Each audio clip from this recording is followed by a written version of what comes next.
Welcome everyone to part two, day three, 2026 National Open. We have round 5 of the open section here in Las Vegas, round 3 for the other sections.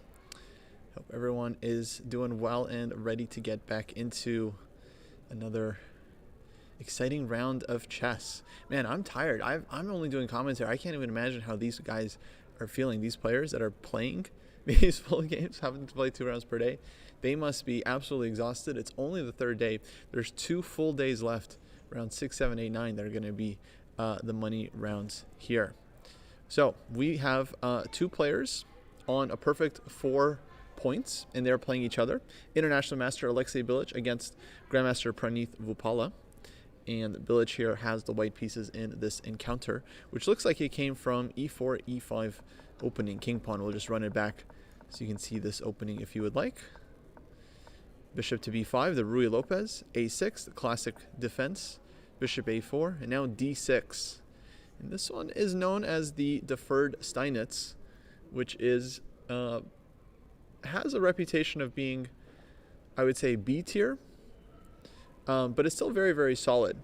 Let's say A tier would be something like Marshall and Berlin and Petrov, just like ultra solid, uncrackable openings. This, I think, gives white a lot more play, a lot more ideas. It gives black more chances as well. So I'd say kind of like B tier. Not exactly second, right? It's not dubious by any stretch, but basically gives kind of more play and options for both sides. Some people play 5 rounds a day in the U.S. Yeah, I mean, they're going to have the 2-day section for...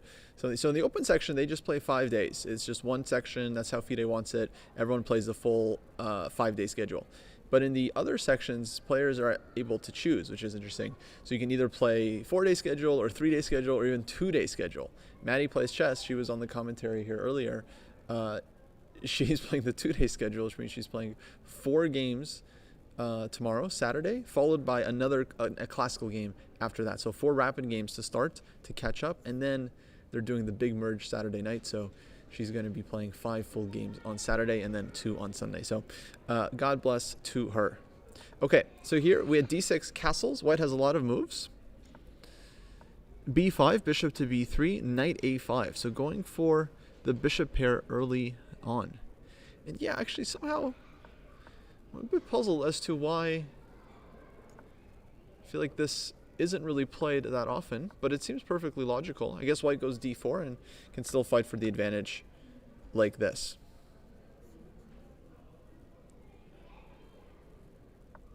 Bishop to b7, bishop d2. Yeah, the 2-day schedule can be absolutely brutal. I recommend taking a bye if needed. So d4, white fights for the center, knight takes d4. Bishop to b7, black is not in a rush to capture on b3, although I'm not exactly sure why not. Bishop to d2 played, attacking the knight, and yeah, provoking knight takes b3. I'm not sure if white had to play this move. Probably it's some kind of theory, but feels like white could also just develop and just let black take on b3 whenever he wants to. But bishop d2, for some reason, he decides to provoke it. Now the e-pawn would be poisoned in view of rook to e1 pin, followed by f3, winning the bishop. So knight f6 played instead. Rook to e1, and this is our live position. So these are our 2 leaders with 4 points. But there's a number of players with 3.5 points. 2 of them are on board too. We have Liam Putnam, who's had a good tournament so far against GM Fidel Corrales. I've actually played both of these guys in classical chess. And yeah, they seem to have some kind of Grunfeld, semi-Tarish type position. I'm not sure what the opening was here. Oh, this kind of thing. This was English opening. Knight f3, c5, c4. Liam 2500, indeed. Vying for Grandmaster norm is Liam, because now he has 3.5 out of 4.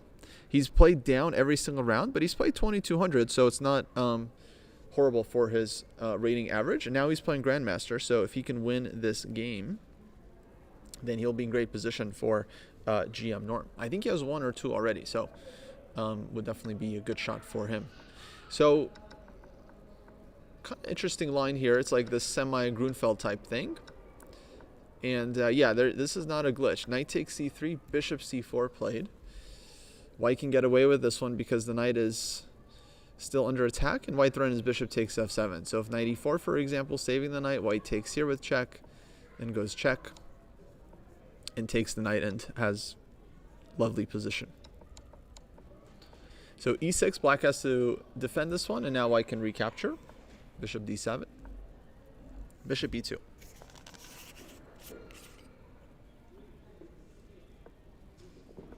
Knight a5, queen b1. Very thematic structure, and here we get kind of typical repetition, but finally Liam decides not to repeat. Goes h4. And game kind of develops along natural lines. Okay. This one pretty solid so far, I would say, for both sides. So we'll see if some action happens here.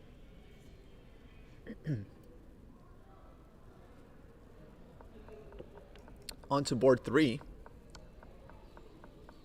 Here we have IM versus GM battle. Bohdan Bilovil, young IM from Ukraine, against Guy Magami, who's experienced grandmaster from Iran. So bishop b4 check, Bogo Indian, bishop d2, a5, e3. b6, bishop d3, both sides developing, castles, castles, knight c3, d6, queen c2. Now at some point, black is probably going to take on c3, and we'll get this classic capture. Oops, oops, oops, there we go. Knight d7. And now this is live position.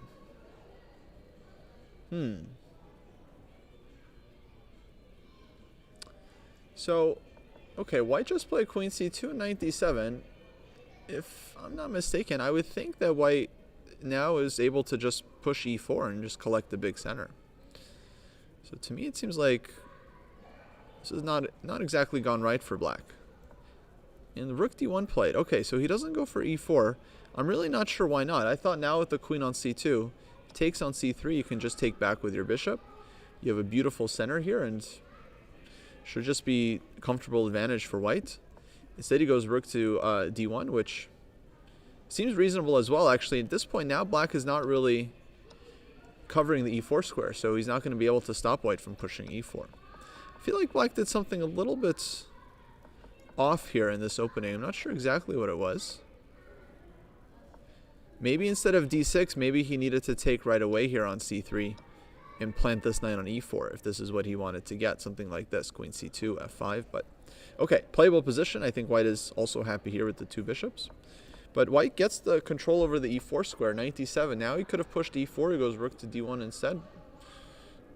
Giving black another chance, by the way, to take on f3. Black could have done this on the previous move too, but this is not a good exchange for black because he gives up a really strong bishop, and white's king doesn't actually suffer so much here. King goes to h1, rook goes to g1. White can cover the king quite nicely. So I would say this is no big deal, guys, okay?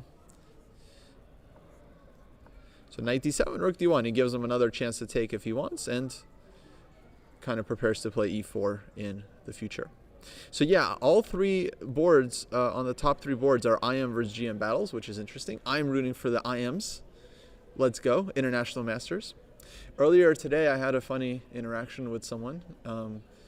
They asked me, I just met them, and they asked me if I was a grandmaster.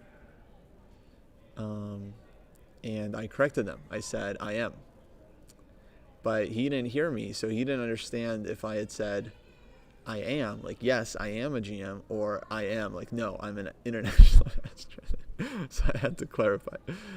So that was pretty funny. Yeah, but I'm rooting for my IM brothers in arms here against the big bad GMs.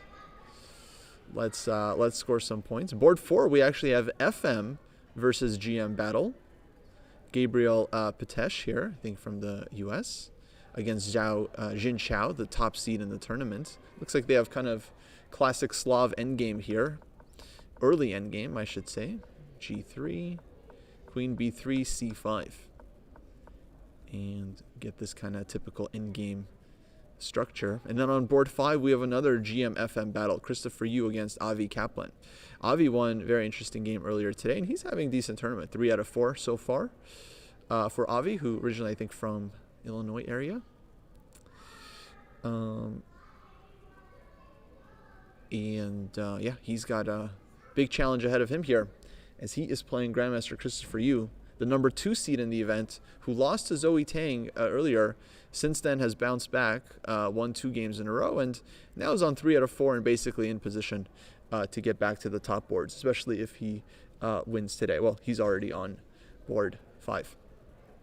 How many people in the top 5 boards have I played? I think I've played most of this top 10. Let's see. I've played Mr. Bilic recently, earlier this year, St. Louis Masters.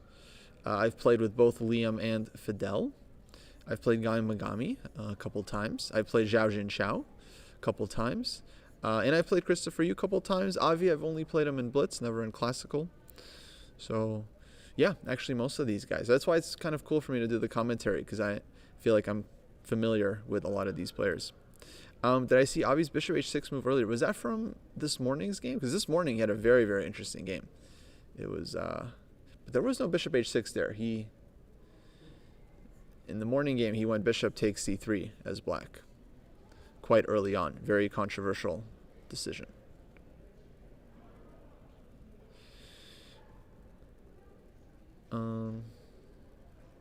Oh, this game there was a Bishop H6. Ah, I see. Yeah, no, I haven't played through the opening on this one. Let's take a look. Ah, this looks actually quite curious. So D4, Knight of 6, C4, Queen's Gambit, C5, and Kaplan just goes for the direct Benoni. He's just like, you know what, Christopher, you can play any line you want. F4, Bishop B5 check, Knight G2. I don't care. So G6, F4. Christopher goes for one of the most ambitious lines, and Bishop H6. And Head of a Dog is saying if you turn on the engine, it likes Bishop H6 more than Bishop G7 at something. Now Bishop H6, this is some chess DB stuff. This is some Cloud DB stuff right here. I'm tempted to check, Dojo has this like Cloud DB database with all the supercomputer evaluations. I'm tempted to check this one and see what it thinks there. I wouldn't be surprised if it's actually if it's cool with it. I don't know if you guys know, but there's this thing, it's called like CloudDB. It's like a collaborative analysis thing where people submit positions, they get analyzed by super strong engines in the cloud, and it gets all compiled and stuff. And recently in the dojo, we had a tool where now you can search this database in a very simple and efficient way. You can just basically see the evals given to opening positions super deep. Okay, so let me put this one on the board. I'm just curious what our CloudDB is going to say. And if you're hearing the move sounds, that's because we have move sounds on the site. Okay, so take, D6, E4, G6. Wow, F4, Bishop H6. Okay, so Bishop G7, it gives 0.74 eval at very high depth. Bishop H6 gives 0.88 eval. So it doesn't actually like Bishop H6 better, according to this thing. Maybe other engines do.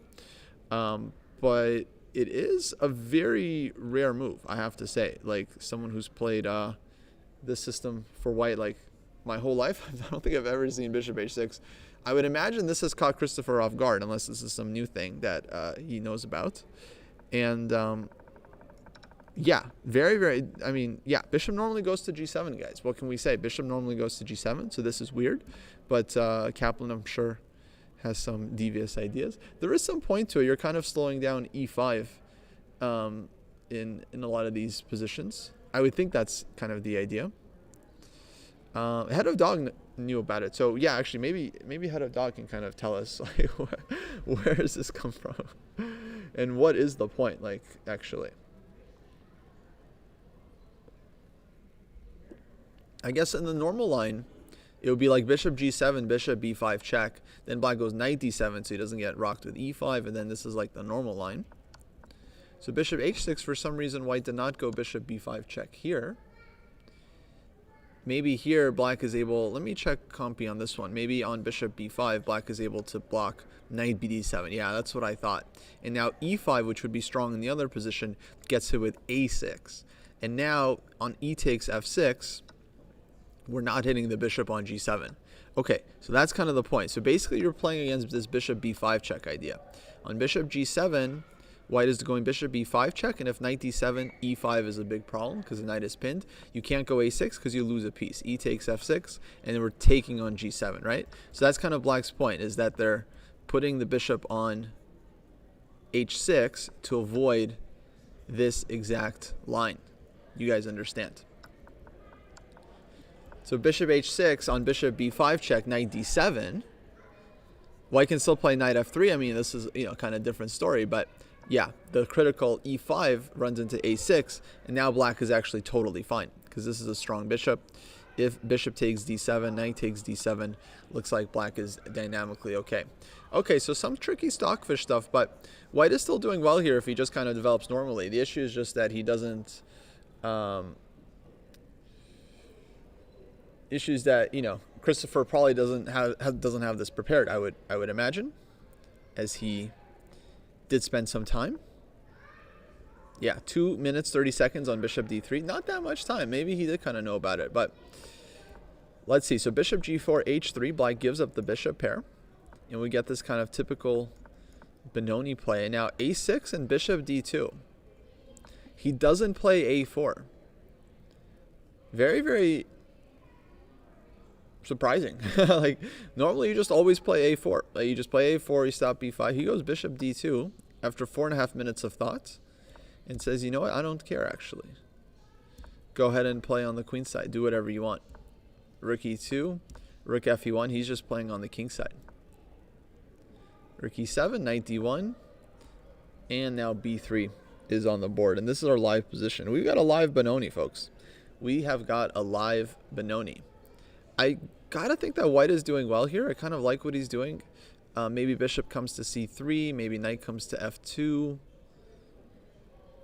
Everything is well defended. Eventually, we try to push for e5. Okay, black has 17 pieces on it, but like, maybe white can get g4, g5 in as well. So very, very double-edged position. I'm really interested in how this one is going to play out because these are two strong players and they have kind of chaotic position. Especially Christopher is very strong, so we'll see how he handles this Benoni. Someone said Gabriel Patesh is a streamer as well. That's cool. I didn't know that. Yeah, it is very interesting that he allowed b5. I mean, it's like almost automatic that you go a4. I'm going to check this with Compy again. I'm just curious. Yeah, a4 it likes as the best move, so I don't know. I don't know what Christopher's on, but he goes bishop d2. White still is better here, but clearly he has a different idea in mind about how to play the position. Okay, let's check in on Zoe Tang, who's on board 6. Zoe is having a tremendous tournament. She won her first game. Then she beat Christopher Yu. Then she drew Liam Putnam. And then she drew Zhao Jinchao this morning. Excellent defense. And now she's playing white against another grandmaster, Armin Mikaelian. So far, she's having 26.98 performance. Guys, 26.98 performance. That's FIDE OTB, okay? That's like 3,700 Lichess, guys. So fantastic performance for Zoe. And let's see how she's doing. Now another King's Indian. Both Christopher and Liam played King's Indian against her. And here it looks like Armin plays King's Indian-esque position. We ended up getting King's Indian by transposition. So castles, castles. c6, bishop e3, rook e8, queen c2. And this is basically kind of like classical system with exchange on d4 and c6. Bishop e3. So Zoe goes kind of into Gligorich type setup. The main move, I believe, for white here was long considered to be f3. And there's some theory like rook e8, king h1, and game continues. But Zoe goes bishop e3, rook e8, queen c2, queen e7, and bishop f3. So black here was trying to provoke white to play the move pawn to f3 so that he could break with d5, which is generally supposed to be kind of an equalizer for black. It's not always so simple, but it's what black is trying to achieve in this position. And then black gets to trade off their weakness, and they're doing fine. And the point is the bishop on e3 is hanging in these positions, so white is not able to take on d5 without losing material. So hence we see bishop f3. White doesn't want to allow this d5 idea, but now the bishop on f3 is a bit awkward, and black goes bishop g4. rook to e1 played, and this is our live position. And yeah, I think this is decent for black, but still quite playable. If takes on g4, then knight takes g4 would be annoying, hitting the bishop, and knight on d4 here still under fire by black's bishop on g7. So rook to e1, white just kind of keeps the tension here and says, okay, if you take on f3, I'll recapture with the knight, and I'm happy with this position. I have a little bit more space advantage. I think this is still very playable for black. Knight d7, for example, rook to d1, knight to g4. Okay, I'm very biased. Typical disclaimer. I do play King's Indian myself, but yeah, I feel like black is generally okay in this position. But white can certainly try to claim a small advantage. Okay, and then we have Samrug Narayanan, who is doing well. He's playing against GM Enrico Sevillano, who for me is a dark horse in this event, very underrated player. And let's see, we had some kind of Sveshnikov. I'm just curious what the opening was here. d6, knight to d5. Topical line, takes, knight to b8, c4, a6, queen a4. Bishop d7. I feel like this is some kind of theory. c4. I feel like a4 was starting to become mainline last couple of years. c4 probably also playable. a6, queen a4, bishop d7, queen a3. Utilizing some tactics. He takes. He goes bishop e7. Takes, castles. e7, knight a6. So black has used up a lot of time in the opening here, and he's playing in a very enterprising way. It's kind of typical for Enrico Sevillano. He's just a very, very interesting and enterprising player. And yeah, I don't mind what he's doing. Like, white can defend the pawn with bishop to e3, but then he's going to have to deal with bishop to g5 with pressure. And white's dark squares are going to be under some attack here.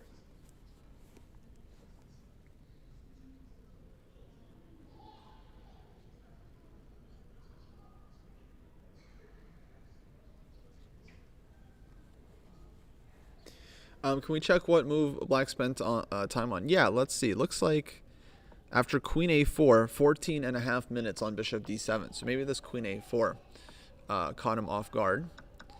And then another 18 minutes on castles. So I think the reason he didn't take knight a6 here was because white could throw in bishop b5 check. So we just have takes. If knight takes a6, which would be normal, bishop b5 check, and you have to move your king, right? That's not really so fun. You don't really want to take with the pawn, like you want to take with your knight and get your pieces out. So I think that's why he castled. And intending, let's say, if white develops, to then recapture on a6 comfortably without the check. So very tricky play here from Enrico. a7, knight a6, and yeah, I'm not sure how white is supposed to fight for advantage here. If bishop takes a6, black has rook takes a7. This is his big idea. And now he's going to be winning back the piece, and he has a very solid structure. Like pawn on d5 is kind of weak. Black has nice d6, e5 pawn chain. So I kind of like this for Enrico. So go Enrico. In this one, I'm rooting for the GM because I've known Enrico for many years, and I know how strong he is. So I want to see him do well in this tournament.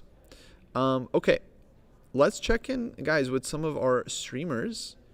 We have some low-rated players that are streaming their games live and playing for their chess goals. And let's start with Zachary Sane, the chess nerd, see what he's up to. He's playing International Master Julian Colville. He is down almost an hour on the clock. Zachary, what's going on here? Looks like this was Nimzo Indian. E3, castles, A3. Trades on c3, d6. So same-ish system.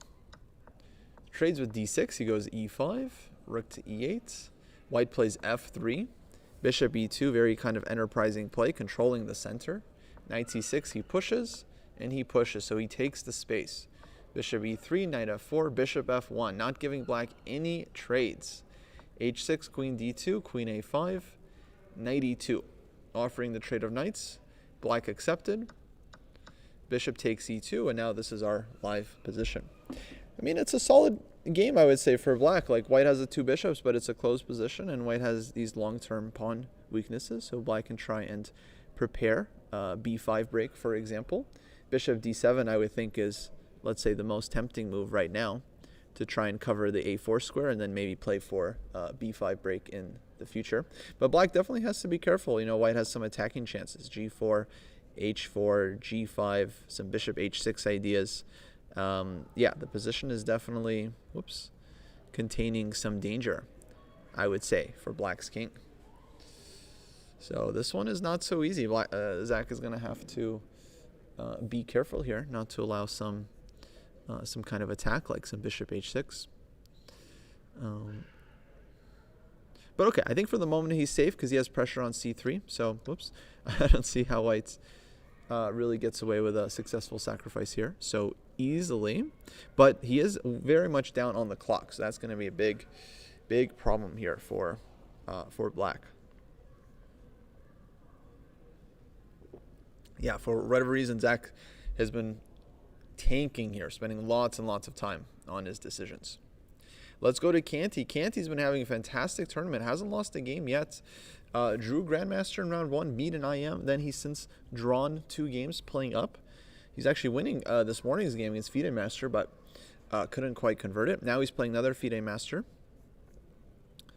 2292. And let's just see what opening they had here. This was some kind of strange Sicilian. So e4, c5, knight f3, d6, knight c3, a6, g3. So white's going a little bit of this, a little bit of that. Left hand, right hand, b5, d4. He's like, okay, open Sicilian now. Now I do open Sicilian. Okay, e5, knight f5, h6, a4, b4, knight d5.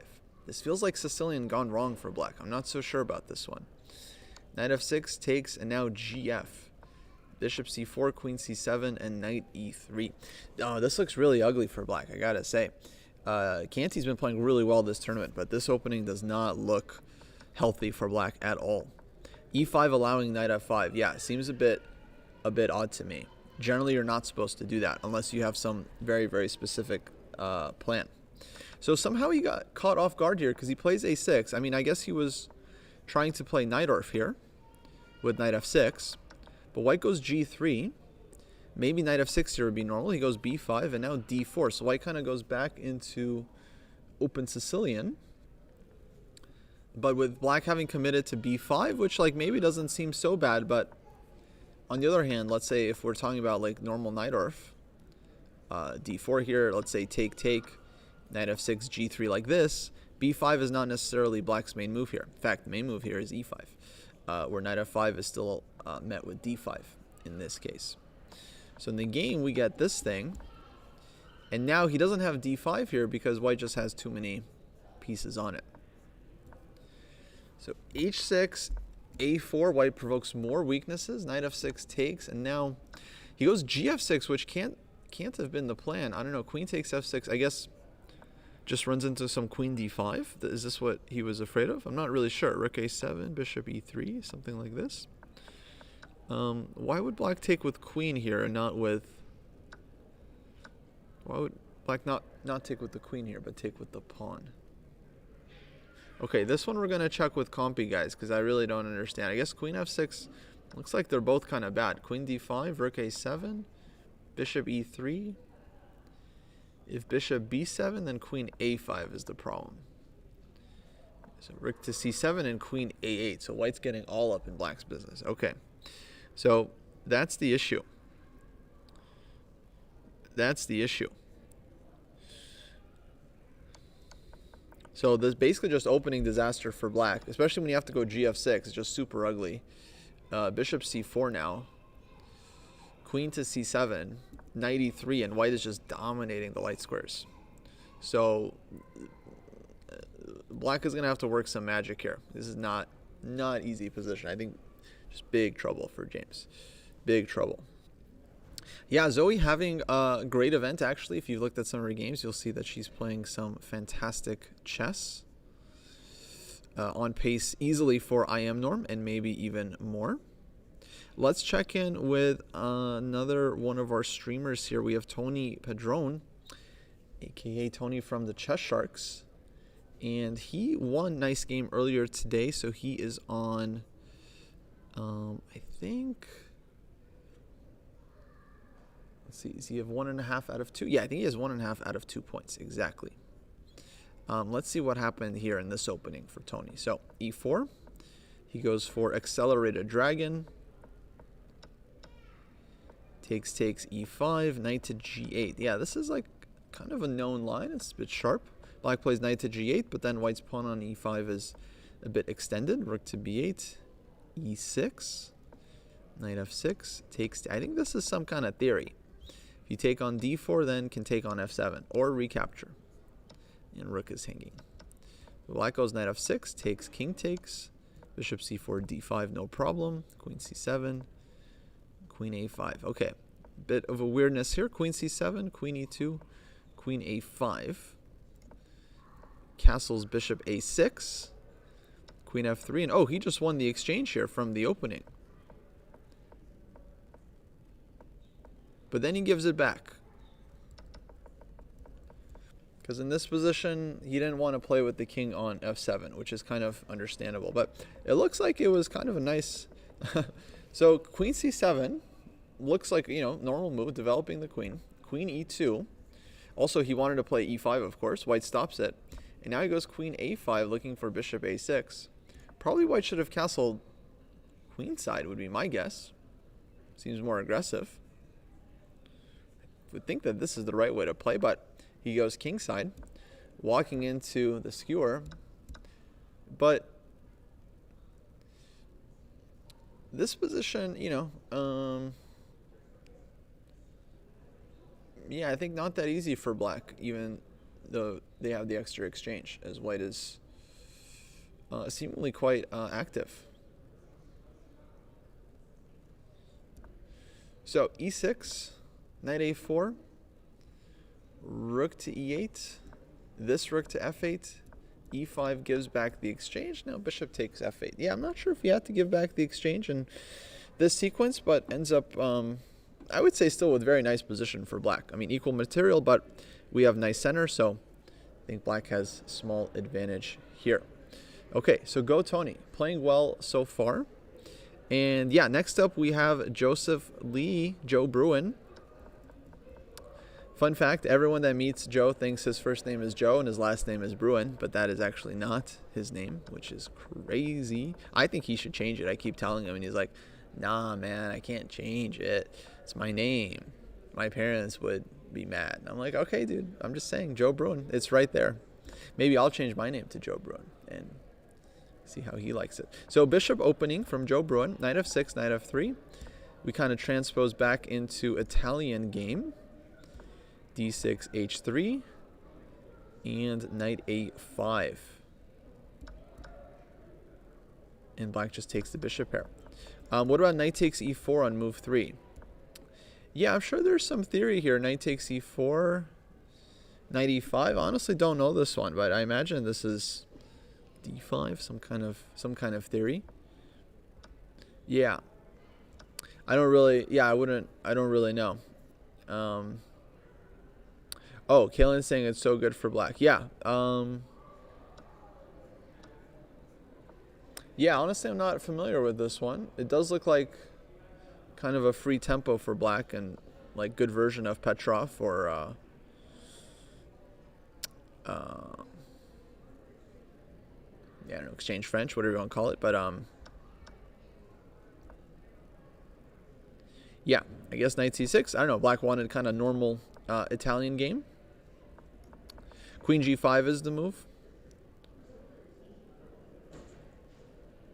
On bishop e3 and you win. Oh, okay. Yeah. So I really don't know anything about this line at all. Here, queen g. Yeah, and all of a sudden it's just like scary for white, huh? This is hanging and this is hanging. Yeah. Yeah, I don't know what his plan was. Maybe we'll ask him later if he joins the stream. But I'm guessing he had this prepared. I can't imagine he just improvised this over the board. But then he, after d6, he goes h3 and he allows knight a5, winning the bishop pair, which I feel like is not correct. Maybe white should have played a4 or something to keep the light squared bishop. And then bishop g4. Okay, h3, I think. Not such a big deal. But he goes here. Black gets the bishop here. Plays c5 now. Interesting move. probably very strong, actually, covering d4. I would say I like the move, but knight d2, white starts maneuvering. d5, queen e2, d4, knight b5, knight drops back, b5. And yeah, I don't really like how this has kind of turned out for Joe. I feel like knight on a3 here, black is going I feel like black is doing really well. The knight, I think, should have gone to d1, because now we're playing King's Indian, so knight needs to be transferred over to the king side.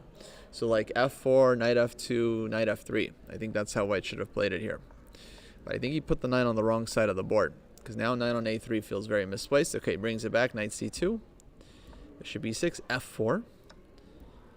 And takes on f4 is the live position. So what's happening here? White played f4, so I think he's playing for the right approach. I think the king side play. But black takes, and he's thinking about what to do here. Of course, he can take with the rook, but maybe he has other options as well. He can throw in c takes d4 or something like that. Like rook takes is there, but maybe he's a little bit concerned about this one and his pawns being vulnerable. So he might be thinking to throw this in to force black to kind of keep the position a bit more closed and then take. But then you do have the problem of the open c file, and so black can immediately start putting some pressure here. So I'm not so sure. Not so sure at first glance what white should do here. Definitely not obvious at all.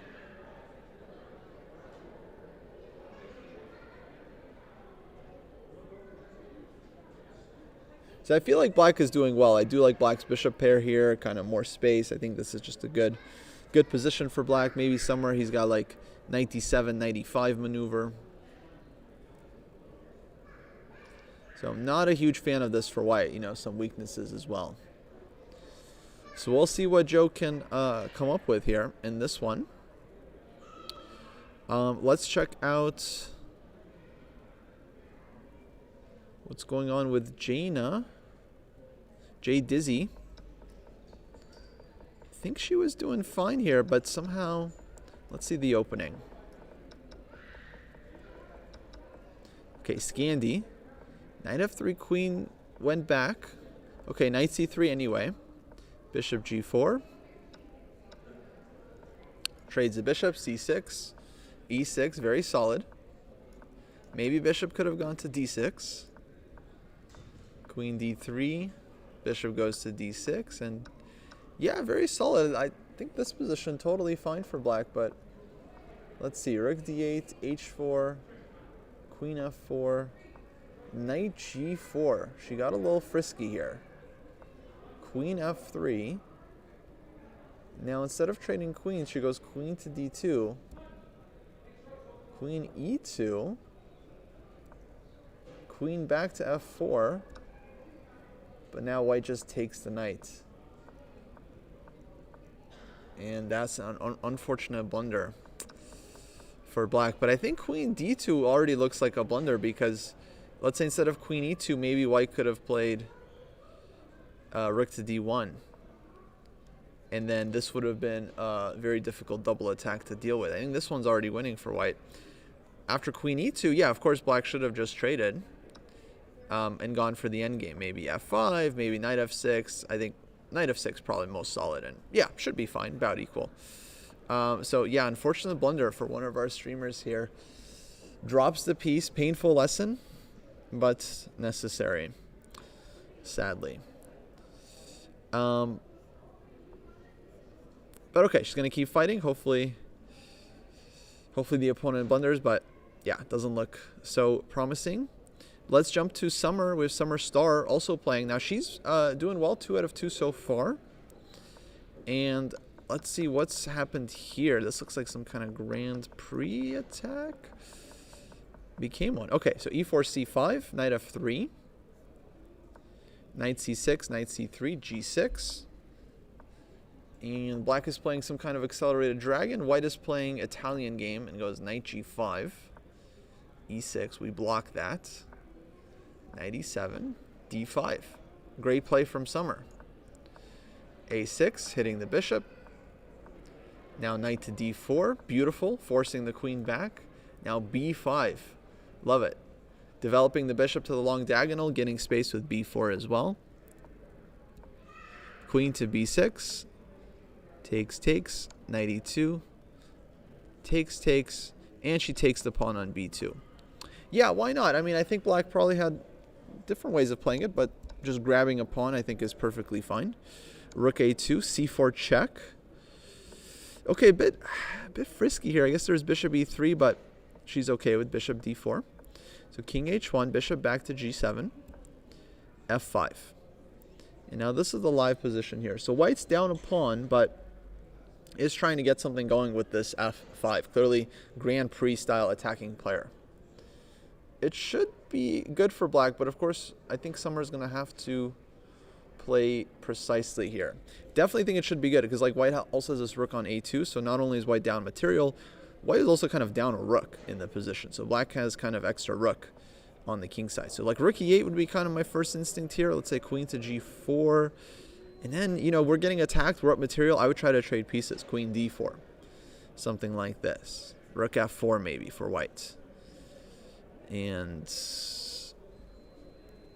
yeah, not seeing the win here for black. I wish we had some kind of back rank idea, but I don't see it for time being. Maybe queen e5, threatening queen e1 check.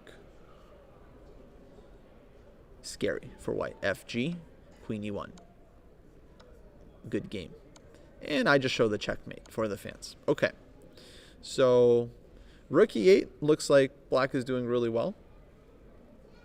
Do you move the pawns here to c3 and d4 or not? I would probably keep this one in my back pocket. I think I really like the bishop here kind of controlling the whole diagonal. Let's see if I can make this arrow. No, that's gonna need the mouse for that one. That's a big arrow right there. Yeah, I like the bishop kind of dominating the rook, so I would probably try to keep that open actually as long as I could. But yeah, I think this should be nice for black. Like, white doesn't really have, I think, huge threats here even. So rook e8, start getting the pieces in, and yeah, should be good chances here for Summer. Let's see what else. We've got something like 44 live boards. Rook a8 played. Summer, genius. Okay, Jay probably in trouble. Yeah. Joe Bruin did take on f4 with the rook, so it doesn't throw anything in. Keeps it simple. And Tony bishop d6 also keeping it simple here. James Canty, big trouble. Queen d3, bishop g7. White's just playing for like the positional squeeze. He's happy to trade light squared bishops. He brings the knight here. Black has terrible dark squared bishop, big problems. So knight d5. And now he's saying, okay, you can take on d5, but then I just have this absolute monster light squared bishop. So yeah, really difficult situation here for Canty. How's Zach doing?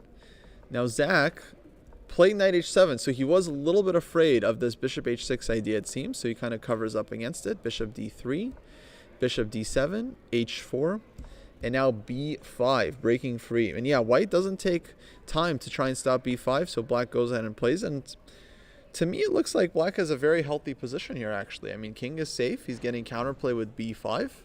All his pieces, I think, are healthy and have decent squares.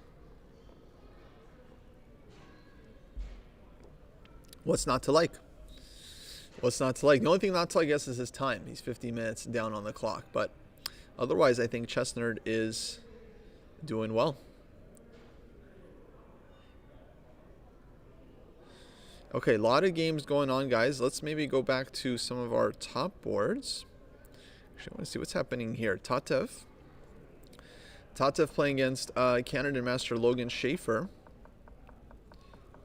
And this looks like e4, e5, and g3.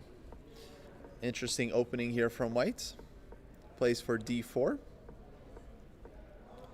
Knight a4, knight f5. Knight's b-hopping. Knight takes e4, queen g4. Bishop takes e4, knight f6, check. Very tactical. Very tactical. Queen f3. Queen f3 now. So who's right and who's wrong, guys? Black captured a pawn. Queen g4.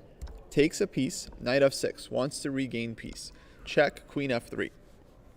Okay, so knight e4, of course, is out of the question. Queen takes f7 check. Looks devastating for black. But rook takes e4. Why doesn't black play this one? Probably knight takes c5, d takes c5, bishop to g5 idea. And then rook to d1 is coming. This rook is hanging. Very, very tricky. It's very sharp. It feels like you might just be lost here tactically for black. Rook e6, rook a d1, queen e7, knight g4. And this is a big problem for black. This pin is very, very dangerous. So Logan might not have calculated this out fully when he took on e4. Question is, did Tatev?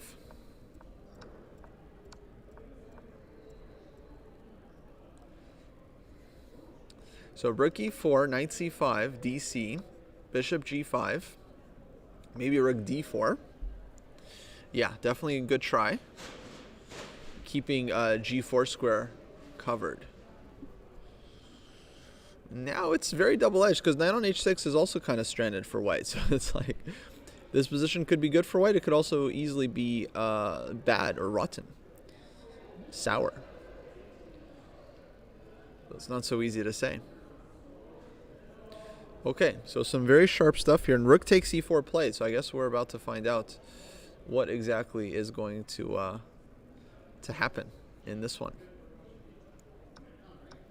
Knight c5, dc.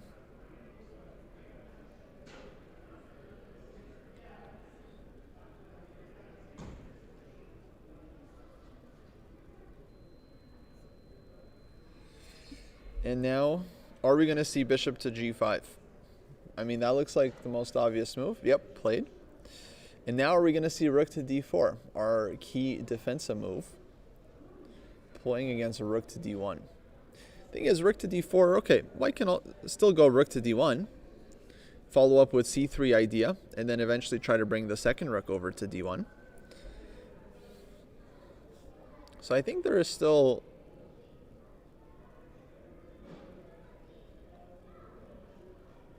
some problems here for black. Knight g8 is just winning. Whoa. Hold on, guys. Hold on, time out. Knight g8.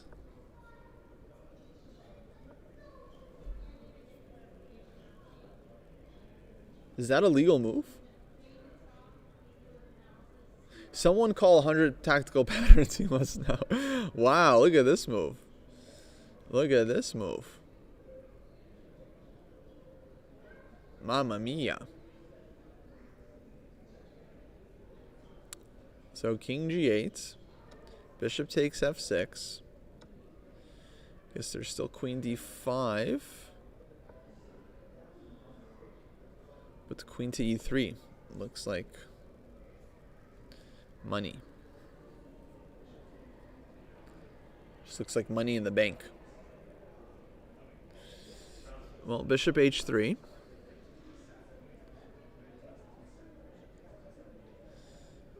It's not over yet. f3. Very complicated, guys. Actually, it's hard to say what's happening here. You know, queen h5 still, queen e6. So I don't know about just wins, but knight g8 is a fantastic move. Excellent move. Knight g8. Wow. Wow.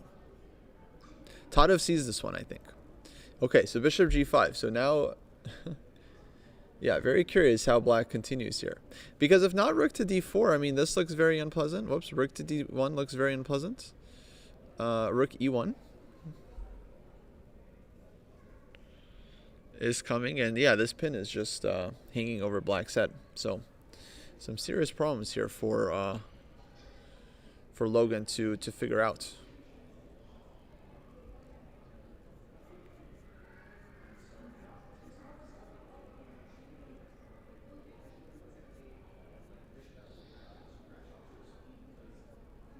Yeah, it's hard to say. Knight g8 looked very interesting, but rook d4, also rook d1 is there. And also, like, yeah, it's just like, how is black getting out? Bishop e6. c3. Rook d5.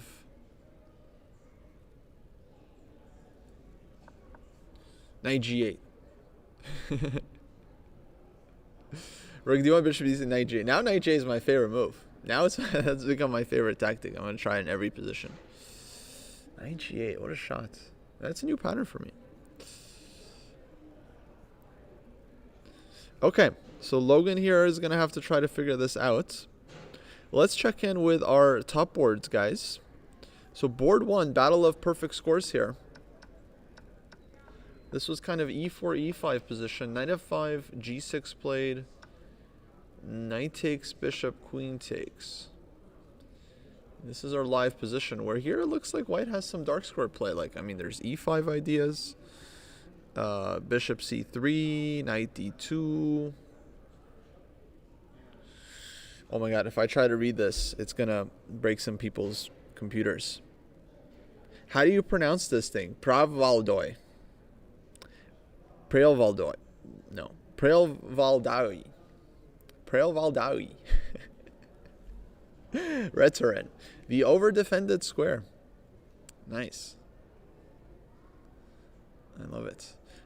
Yeah, this looks mildly pleasant for white, I gotta say. Bishop h6, bishop g5. Curious how he plays this one. Bishop h6, for example. And what is black doing? I don't think he can take on e4 and allow f3. And if he castles queenside, feels like black's king here is going to be weaker than white's king. So I'm kind of liking this position for white. Let's go IM.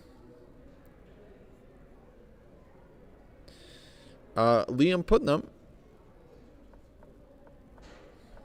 Technically, he's still an IM, but he's 2,500, so he's only 1 point lower rated than his opponent. So I think he's wanting the win here.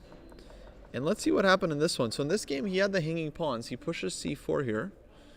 Queen f6, rook c1, rook d8, knight g5. Activating the knight. Knight c6, queen c3, e5. Black makes his classic break. If this works for black, generally black is quite comfortable here. So takes on e5. And now black to play. He's thinking about how to recapture. Yeah, first glance is that black is actually quite comfortable here. I don't know. Let's say he goes for the endgame. Queen e5, knight e5. This pawn on c4 is a target. Yeah. Is d5, knight d4 just bad for white? Let's see. d5, knight d4. Attacks the bishop. Bishop f1. Feels a bit strange, yeah, to just give up this square, and maybe there's some b5 ideas. I guess c5. But yeah, knight looks pretty good on d4. So maybe this was playable, but yeah, also not ideal for white. Kind of tough to say, to be honest. So he just takes, which to me feels a bit of a bailout.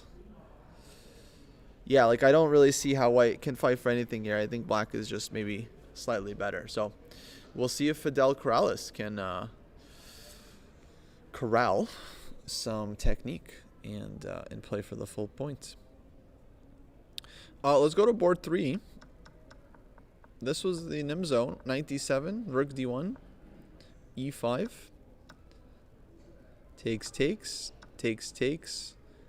And now white's turn here. So yeah, I was thinking he should just play e4. And then on e5, advance d5. Just play like this, take the space. But he goes rook d1, allows black to play e5. Now instead of playing here, you know, then he runs into knight c5. That's not really any fun. He takes. Knight takes. Knight takes. Pawn takes. And okay, live position. I'm not sure if white really has much here. Feels like black is basically fine.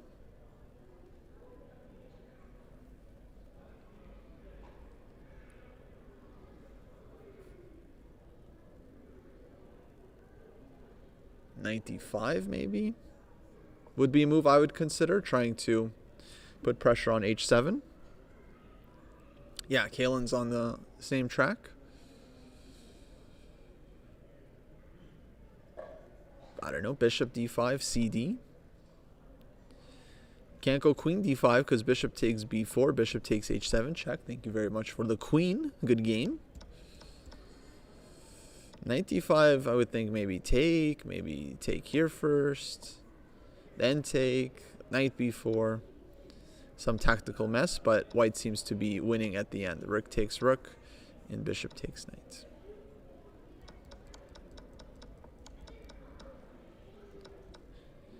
Yeah, so take, bishop d2, rook to d2. You still can't take the pawn. I think it's poisoned, and this seems like it could be small advantage for white because you have this nice play on the c file against c7 pawn, backwards pawn.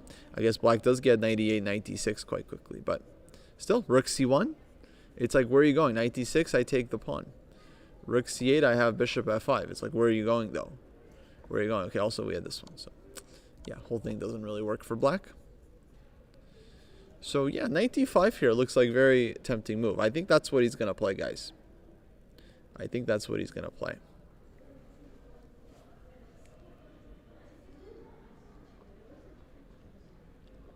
Okay, board 4 is a very difficult endgame. We'll let them figure this one out, guys. I'm gonna let them handle this one. I'm sure Zhao has everything under control. He's the grandmaster. He's the endgame guy. Evaluation here. Tough to say. I have the feeling that black is generally okay in these positions, but on the other hand, white does have a knight a5 possibility, putting some pressure on the b pawn. And then he has this kind of sniper bishop against this rook on b8. So I would think maybe this is actually objectively a bit better for white, but subjectively, you know, I think Zhao is he's just too strong. You know, he's just really good at the game. So he's gonna figure out how to trick his opponent. Maybe knight a5, he can put the rook on a7. Maybe this is an improvement. So knight on c7 isn't pinned. Go bishop d8 somewhere. Knight b5. Yeah, it's a very difficult endgame here. Let's go back to board 5. This was a very interesting game. This was our Benoni with Christopher and Avi Kaplan. So after b3, black played a5. Bishop d3. This is about to get real Benoni, real fast. c4. So black advancing on the queen side. Take. Bishop drops back. Knight c5. King h2. Knight d7. Bishop c3. Trading off dark squared bishops and keeping them blockade. So takes, queen takes c3. Yeah, honestly, guys, I kind of like this one for white, actually. And it's not so surprising. White has this easy plan. Knight f2, knight g4, knight h6 check. King f8, queen h8 is checkmate, guys. Do you see this plan? It's a very annoying plan to deal with when these dark square bishops get traded off. It is a thing in these Benoni positions. Knight f2, knight g4, knight h6. Somewhere you got to play h5 to stop knight to g4, but that's weakening. That's weakening. So white can kind of take advantage of that. c4 pawn is toast. Yeah, c4 pawn here also awkward to defend. So I'm feeling like white is better here, but I'm not sure how much. But yeah, definitely liking Christopher's chances. He's also up on the clock, which probably bodes well for him, as he's up about 15 minutes. So he tries to get back into the top places. f5 from black needs to be calculated. Ooh, f5. Okay, let's take a look. f5. Exactly the kind of move Avi might come up with. We've seen him do some weird stuff before. Now, we can't take the pawn because of rook takes e2. Oh, what about Shanklin rule, guys? Shanklin says if you can't do something, you should always just do it anyway and then calculate and see how it works. So let's do Shanklin rule. E takes f5. If you can't do something, see what happens anyway. All right, rook takes rook, rook takes rook, rook takes rook. Okay, now what? Shanklin said there has to be something here, right? That's how Shanklin rule works. But I think we're just down a rook, guys. I don't know. Maybe someone could explain. FG, no, I think it doesn't work. Just, yeah, so f5. So we can't take on f5. We can't Shanklin rule our way through that one. E5 also looks like black has covered. So we can't Shanklin rule our way through this one. I'm just trying to understand, it's just like Shanklin says, you just, if there's a move you want to play, you just have to calculate. Okay, we can take this one, Queen C4. But then FE, Bishop E, Knight is pinned, maybe Knight F6, Bishop F3, Rook E2, Rook E2, Rook E2, Queen E2. Something like this. We could get, white would be up a pawn. Looks like good position for white. I don't know how realistic winning chances is, but it looks like decent position for white. So F5 probably can go queen takes C4. But what else does black do? Because C4 pawn is hanging.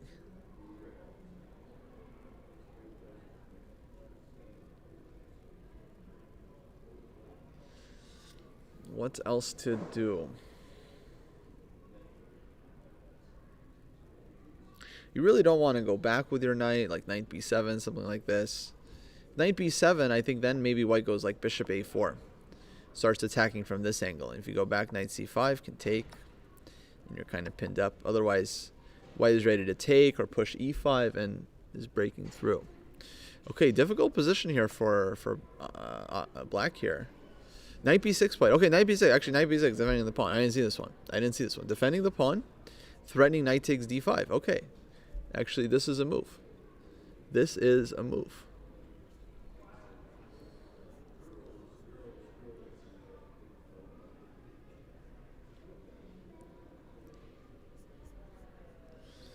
Okay, so Avi fighting back.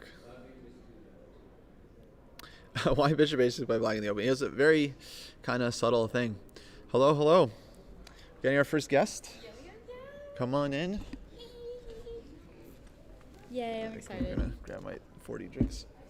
I'm over always here. the same way. We saw your game. I know. Fortunately. Okay, but so do you see what I'm saying about like overextending? Yes. That's exactly what Yes. keeps getting me. Let's talk in about a this pickle. one. A freaking old rotten pickle, not the good kind. Yeah. Let's take a look, folks. This is Jay.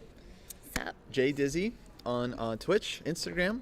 She's playing this tournament. I was like, oh my god, my thing on. And guess what? This is the person who stood me up on Friday. Oh, this is who you're supposed to play. But he said that actually they messed up, and he was initially signed up for the 3 that day, but they actually kind of messed it up. So it wasn't really his fault, but I gotcha. I was Okay. hoping I could be like, should have been here. But anyways, okay. I think let's start from here. Okay. Knight f6. Okay, c3. Oh, wait. Okay. Rook d8. Yes. No, did you? Well, I did do something that I was kind of proud of. Okay, yeah. That I was like, I definitely would not have seen this before. Oh. It was when I put the queen here. And I was like, yo, I could take that bishop for free, dog. Queen f4? Mm-hmm. Yeah. I was like, I don't think I normally would have seen that. Oh. So I was excited about that, but he saw it too, so whatever. Nice, Anyways. Rook e1. And then, yeah, knight g4. Okay, so I guess you do have...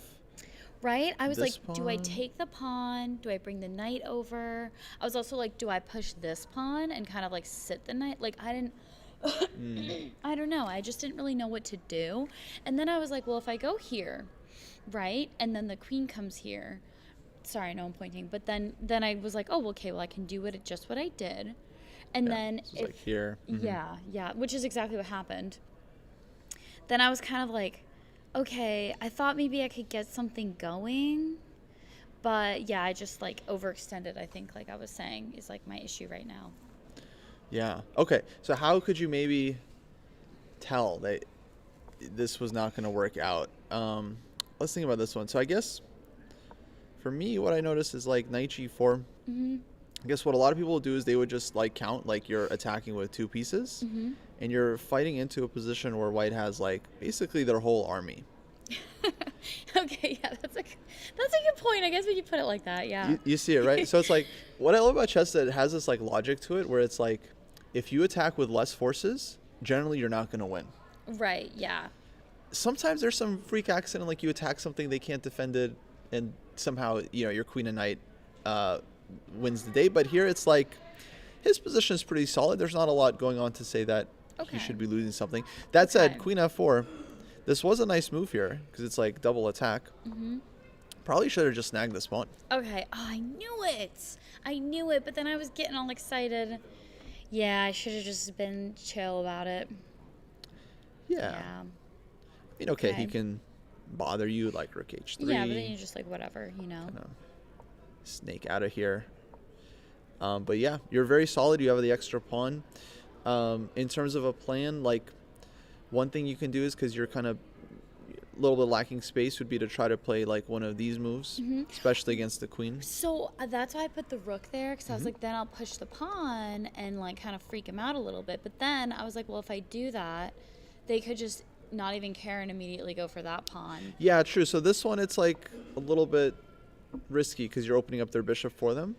Maybe e5 you could consider as well. I mean, I think your move is strongest because it's like you're winning a healthy pawn. So you're good. Like, very healthy pawn. Like your pawns are very, very healthy pawn. But yeah, basically you're a little bit too optimistic with this one. I was getting a little crazy, I think. And then queen f3, queen d2. So the tricky thing about these are super common, where it's like your knight's under attack, we're trying to counterattack. The issue with this is that if you miss one thing, your pieces end up lost. Yes, which is what happened. So white played this one, queen e2, and you went back, takes the Which knight. is, and so what didn't dawn on me was that, like, well, the queen wasn't, like, it's like it changed, it's not like it was the same thing as before. Right. Does that make sense? So in my mind, I was like, oh, well, we'll just go back and we'll start over and it'll be fine. From d3. Yeah. Yeah. But then I was like, oh, wait, hold up. So, but I was glad that I noticed it, like, I made the move and I was like, oh shit. So I'm glad that I at least saw it kind of after. I feel like those are things that like normally in the past I wouldn't have noticed, even though I still kind of messed up on it. So I don't know. I'm learning, I guess. Yeah. Okay, let's pause here. Okay. So queen takes g4 happens, and I'm imagining in your brain you're like, uh-oh. Yeah. You realized it was a problem. I'm like, just kidding. But what if...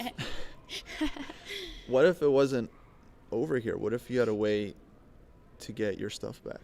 Well, I was like, this is kind of a nice fork. But then like they just take the queen, I guess. Right. Or actually, if I had taken the queen and then did it and then did a fork. Yeah. Yeah, I think you're still okay here. Yeah, I think the problem is I didn't notice it. So then I moved my queen away because I was like, oh my god. And then I was like, oh wait, there was a fork there. So like I'm noticing things like after the fact. Yeah. I think, well, this is a very typical thing. So you blundered, probably got tilted, and you're like, god damn it. And then, all right, queen d6, all right, keep playing. But this is so common where it's like, it's called the, I don't know, the law of two mistakes or something, the rule of two. Like mistakes come in pairs. Yeah. And it's like so important when you make a mistake to not completely freak out, because you might still have something. It's unlikely. I mean, the opponent really should have taken with the rook, and then you are kind of busted. You don't really get any chances. But yeah, here actually he ends up giving you a chance. And yeah, it's a very difficult thing in chess, but you have to like try to treat like every move, fresh. Yeah, that's a good point. And I think that that's also something that I was actively thinking, because one of my peeps in the chat noticed was like, when you kind of start like tilting or something, you get like pissed and then you don't. You're just like, whatever. And so I was like, okay, just like chill out, but then I think I was just working on like chilling out and not so much like, okay, what now? Like, I wasn't thinking like, okay, I can make like a threat now or like do something. So it's kind of like, okay, whatever, just move the queen away and reassess. But I think in the moment I also had time to like just reassess before I even made another move. Yeah. Exactly. Yeah. You need to keep that killer instinct, because you might have literally one move to do something, and then you have to be on it. Yeah, because that would have been good. Then it would have been like a rook versus rook endgame, right? Yeah, no, then you get the piece back, and yeah, not easy at all for white to try to win that. Okay, well, lessons learned. Yeah. You want to see some other Wait, games I here? have one question. Can we go Yeah, towards the end with of course. the pawn stuff? Sorry, I'm just gonna let these chess peeps know we're on your channel.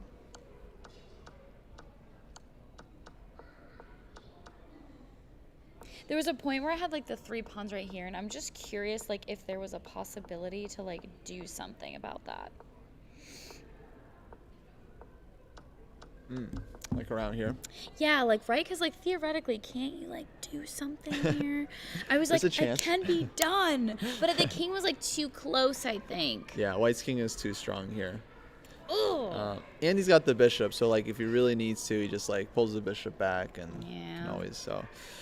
You fought valiantly, but sadly, like Magnus couldn't save your position. You know, it's like really, it was. So you're tough. saying Magnus would have lost too? Perfect. You're right. Okay. Just like Magnus. I think you would, especially today's Magnus. Yeah, no chance. Okay. So. All right. yeah. Okay. Well, can let's you see do? what else is going on. I guess thanks for reviewing it with me and stuff. Of course. It's It was Yeah. quite solid for a bit there. So. yeah. And then I just got a little too crazy. I think I just didn't know what to do as black. I'm like, okay, well, like, what move should I make? Like, there's nothing to like do.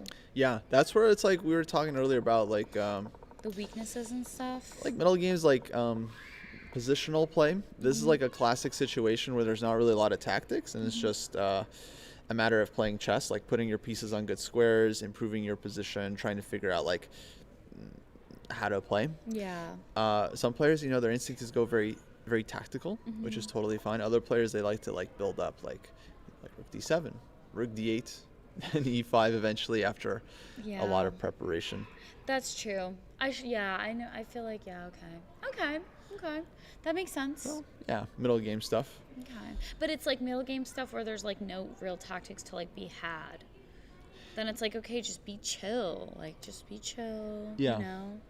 Exactly. Move the pieces around. Compared to, let's say, positions with like opposite sides castling, then it's like the strategy there is a lot more dynamic. It's like you got to attack. Yeah, lose pawn storm all day. Exactly.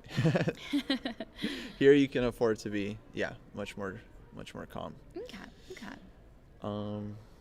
Okay, who do you Any want other to good see? games? Let's Well, see. Are there some good games going on? Oh yeah, there's some Well, I mean, obviously, right? great games. Actually, Summer was playing very nice game. Lovely.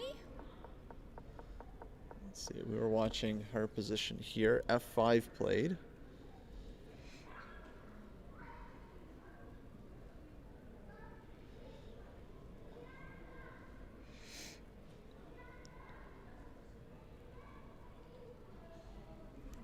So, okay, this is her game. It's pretty chaotic, so I'll just catch everyone up. Black's up a pawn. She won a nice pawn. White trying to attack. And she played rook e8. Oh, yeah, I remember this was the move I was suggesting. So she found a nice move, I think, queen g4. And then c3 played. So here's as far as like strategy goes, I was thinking because black is up a pawn and white has this like very bad rook on a2 that's just totally dominated. I was thinking black should go queen to d4, play for the endgame. How do you feel about the endgame? I feel like it depends. Sometimes I feel good about it, and sometimes I don't. Okay. Yeah. Because the end game is like, I mean, everything's precise, but it's like so precise because everything can move like, if it's like kings and pawns, everything can move like one square. So you have to be like, is this the right, should I, and then like you have to like think ahead with your rooks of like, okay, well I want to, it's just different, I feel like. Endgame can be quite tricky. It can turn into a game of like Connect 4 with the king and pawn endgame. Like you go here, I go here, you go here, I go here, and then someone wins. And it's just like you don't really have a choice in the matter. And then the next thing you know, you're like, ah, yeah. what happened? But I think it's important to try to keep an open mind. Like if you think the endgame is good for you, you should go for the endgame and try to win it. If you think endgame is bad, then avoid it at all costs. Here I was liking this move because I thought the endgame looked great for black, and then it's much harder for white to attack with the queens off the board. So if we got something like this, then it's like our king is now safe, our rook is coming into e2, and it just feels like black is in business. I have a question. Yeah. Why wouldn't... I mean, I don't know. I just feel like, why wouldn't white, like, take or push or, like, do something weird? So, okay, basically, this is where we tuned in. So white pushed f5. Mm-hmm. Summer goes rook e8, tempo on queen, so no time. Queen g4. And now it's her turn. So now, like, if it's white to play, then they would definitely consider one of these two moves. So the position is very sharp. Like, black has to react quickly. She went for c3, which I think makes sense. It, like, attacks the bishop. And then, okay. Oh, yeah, because the other bishop's there. Right. So bishop e1. Now rook to e7. Okay, so she's banking on this being covered by the bishop and the queen. Makes sense. That's reasonable, right? But yeah, bishop h4, she kind of, she puts her rook under, like, direct attack. And white spots it. Bishop h4. Now the rook doesn't feel safe. Now there's all kinds of discoveries available. And this is our live position. Oh, so we got a live one here. Wow. We got a live one here. Okay. All right, let's try to guess the move. Okay. Maybe she could just put her bishop here. Okay, bishop f6. Bishop f6, maybe? That's possible. You remember our favorite phrase? We're just analyzing. Yeah, we are just analyzing. I can't be held accountable for anything said after my brain hurts. We got a very long day. We had a streamer panel here that was 2 hours long. You've had 2 full games. It's been... Oh, Alpaca's here. Hi, Alpaca. Oh, and Borat chat. Jay, you betrayed me. I was going to give peak analysis for you. Sorry. Shout out Borat Chess. I guess, like, I didn't really realize, and then I was like, yo, my boy Kosh is here. I want to chill. Are you still on? Oh, and Quayward's here, too. Okay, cool. The squad. And Oscar. Hello, Oscar. Yeah, there was a lot to unpack in that one. Well, we kind of analyzed it here a little bit. We talked a lot about how lately, not to, like, overtake this stream, sorry. No. Quickly, yeah, like, lately, because you know how I've been, like, improving at tactics, but I think lately I've been, like, overextending a lot. So we kind of, like, analyzed that stuff, and... Oscar awake at DGen hours too. Oh, I'm sorry, Oscar, to let you down. Did Kashi mention how rook e3 was bad by the opponent? No, we didn't look at every move here. I think yeah, we kind of just went to, like, where it all went wrong. It's just kind of the critical moment, I think, with the beginning part of the game was actually quite interesting. I'm sure there's a lot to analyze there, but yeah, I feel like the piece blunder, it's like that's the key moment you really want to, like, reflect on and figure out. But the rest of it is also, like, very much worth looking at. Yeah. But we didn't pay too much attention there. I know. Well, maybe tomorrow. Well, you know what? I mean, when I get home from all of this stuff, we'll have like a stream where we kind of go over the whole tournament and everything. Nice. Yeah, you know. The coach said queen takes h4 and e5. I'm not sure when e5, but queen takes h4. Yeah, queen for sure. That was with your the double pawn. attack. Yeah, when I was kind of like, what do I do? Yeah, in fact, you take that pawn. Yeah, you're crushing. Why? I You're know. doing well. Like, why not? Like, why not? I just was basically like, just free material. Oh well. Yeah, chess is hard. Chess is hard. I still have like 5 games, so whatever. Okay, we have bishop f6 is one idea. This does look risky because it's like now takes, but I guess we take like this and defend our guy, and maybe everything is defended here. Or some knight takes h7. Trickies, but I don't see this working. King takes h7. Takes. This guy is again defended. So bishop f6 feels playable. I don't quite see. Feels alright. Yeah, feels all right, doesn't it? Also, for the record, everyone I've played today has been like 150 points higher than me. The kid I just played was like 250 points higher than me. So. Oh wow. Yeah, he was 12, like 50 or something, and the guy earlier was like 11 something, and I'm literally 10. So, you know. Those kids. It is. Yeah, I'm not gonna be like, whatever. What can you do? Yeah. No, you're playing well. You'll get some good games. I'm just saying that because of like what they were saying over here. Oh, sure. Yeah. What else?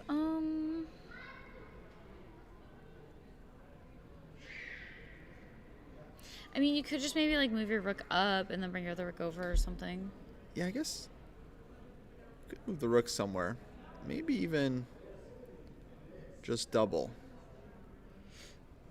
Because if knight h7, I think we would be taking one piece and then we'd be taking the second piece. So you're getting a knight and a bishop for one rook. Yeah. Which is like pretty chill. That'd be nice for black. And then in the resulting position, we have two bishops and they look really strong. So maybe we can just double. But not easy for Summer here to just kind of leave the rook hanging on this one.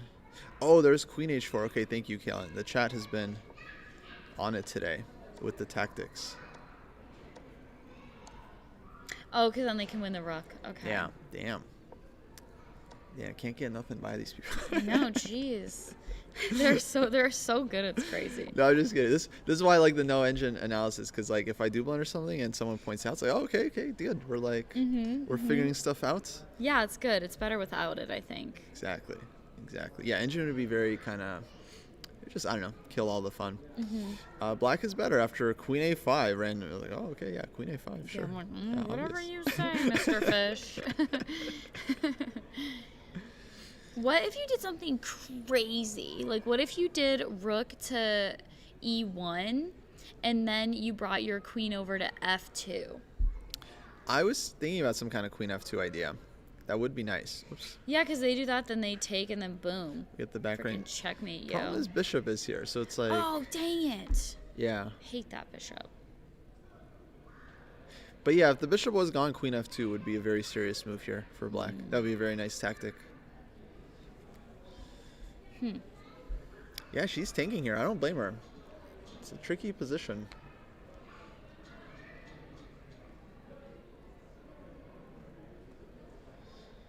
Let's see.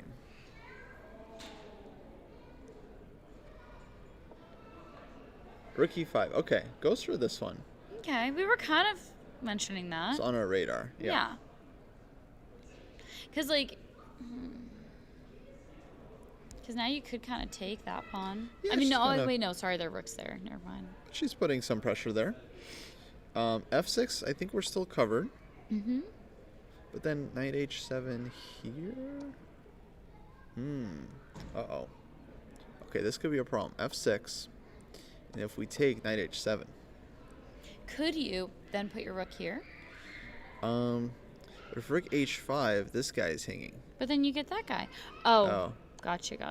Oh, and also they could even just take your other rook.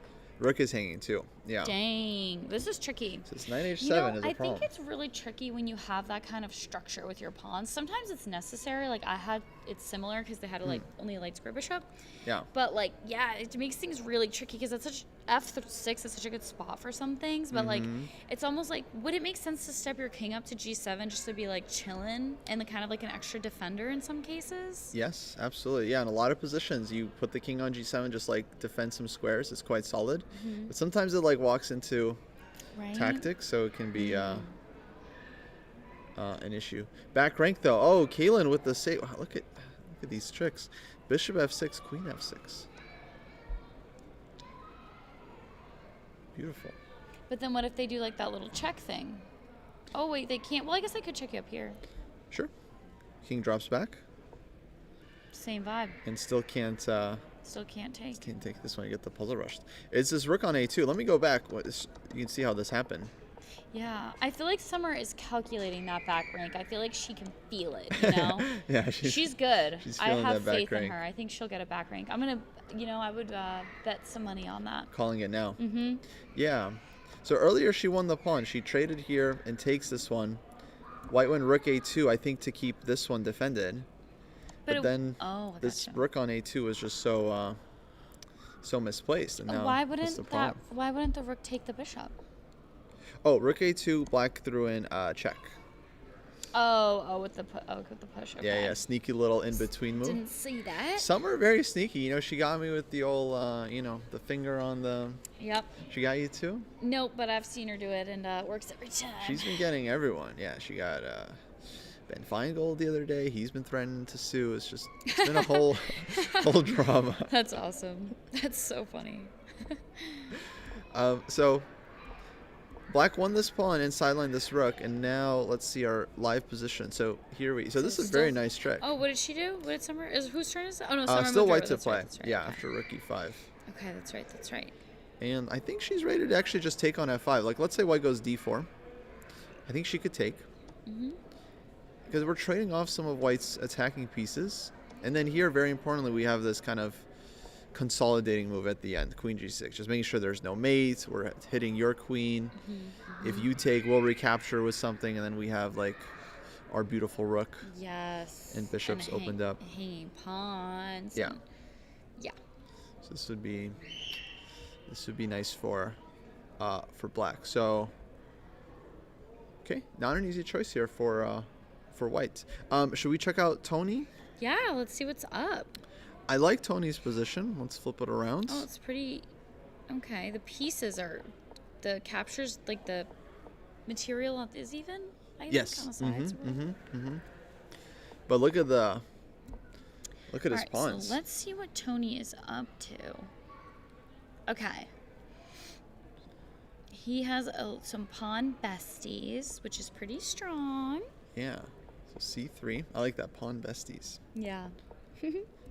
Queen e5. Okay, hitting mates. White defended and Wait. c5. Oh, with the bishop. I see. Yeah. So now he's like reinforcing His pawn besties. his bestie. Yeah. So there's a backup bestie. Cute. That bestie's on the way. Just in case. No, beautiful position for him. I mean, these pawns are very strong. We'll see what he does with it. Okay, queen c4. Wow, they're moving kind of fast. Or are we skipping? Are we behind and moving up? Oh, we were just catching Reviewing, up last okay. couple moves. Basically, see what happened. So Just queen making c4, sure. eyeing a little check. How would you deal with this one?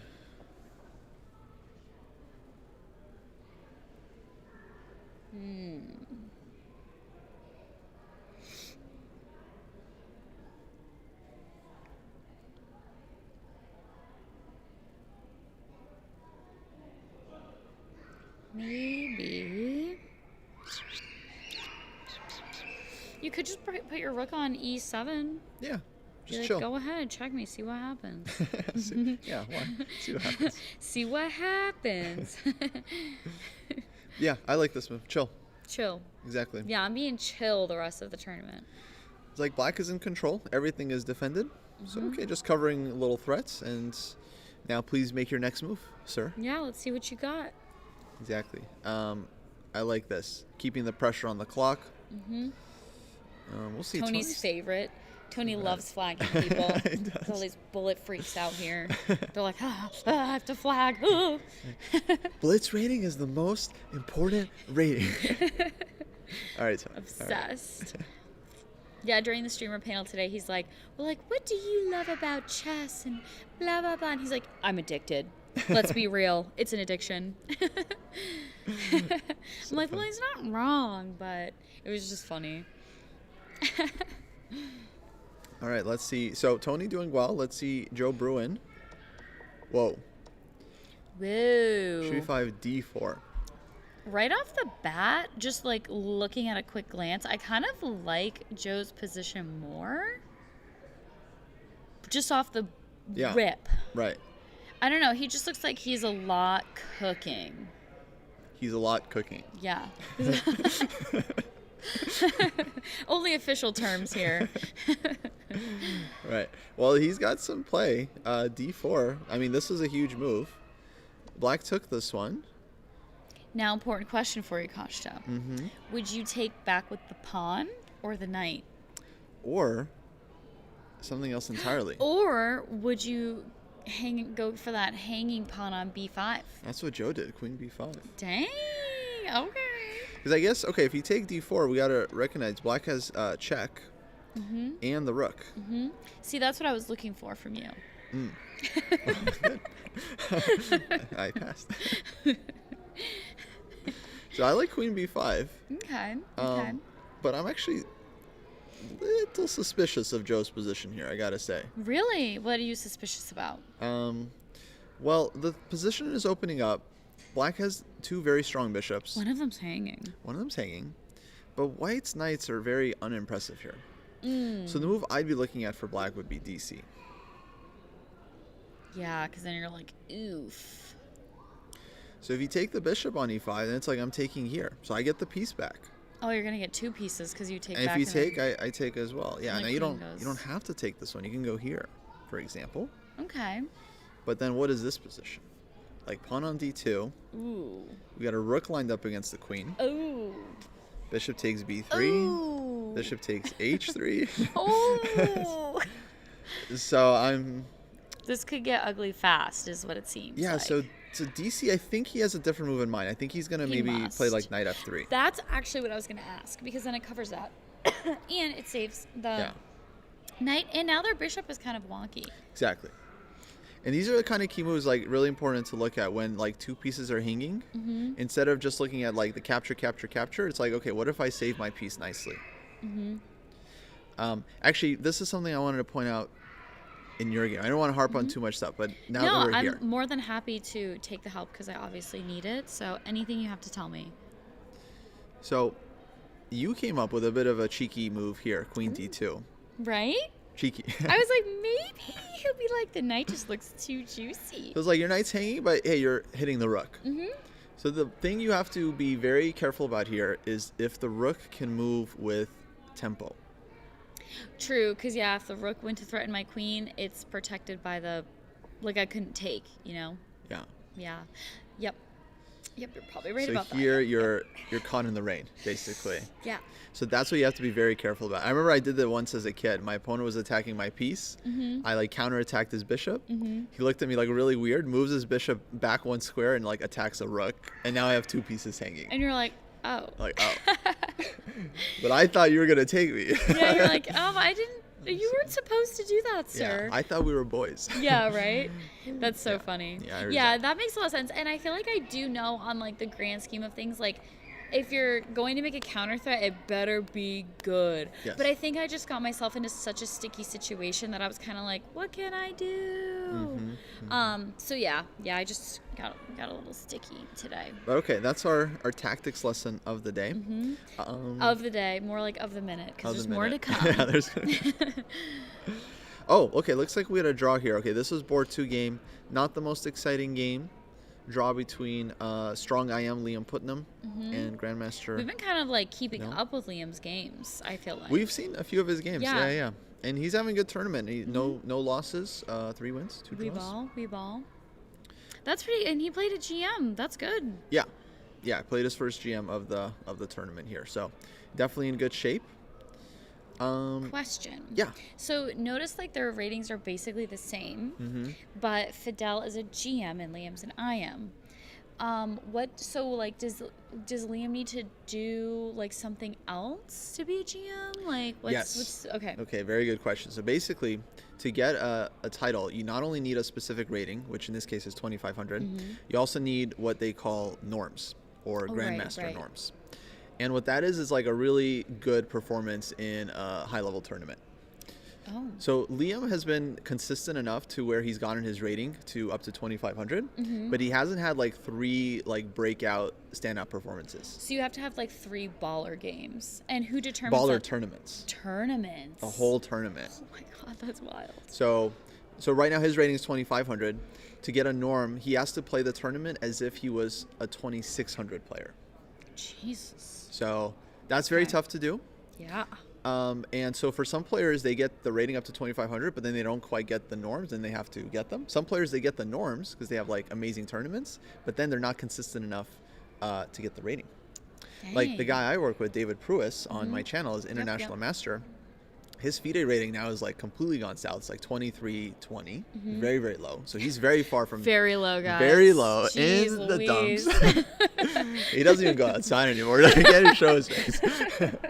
But he actually has 3 Grandmaster norms because he had 3 fantastic performances Okay, back in the day. so if you have your norms and then you get up to 2,500, or you boom GM. You get the title automatically. So that's okay. That's cool. So if you get your norms, they don't like take them away from you. They're I like don't you have think- to do yeah. it again. Exactly. The norms don't expire. That's fire, actually. Yeah. Okay. I think it's a reasonable system. I think that's fair because I think to have the both is like, I mean, obviously exceedingly difficult, but I think the fact that they don't take it away is more human. Yeah, I think. yeah, for sure. Yeah. Also with the rating, like let's say you go above 2,500 and then you go back down, Yeah. then they still give it to you because you just have to have crossed it. Okay.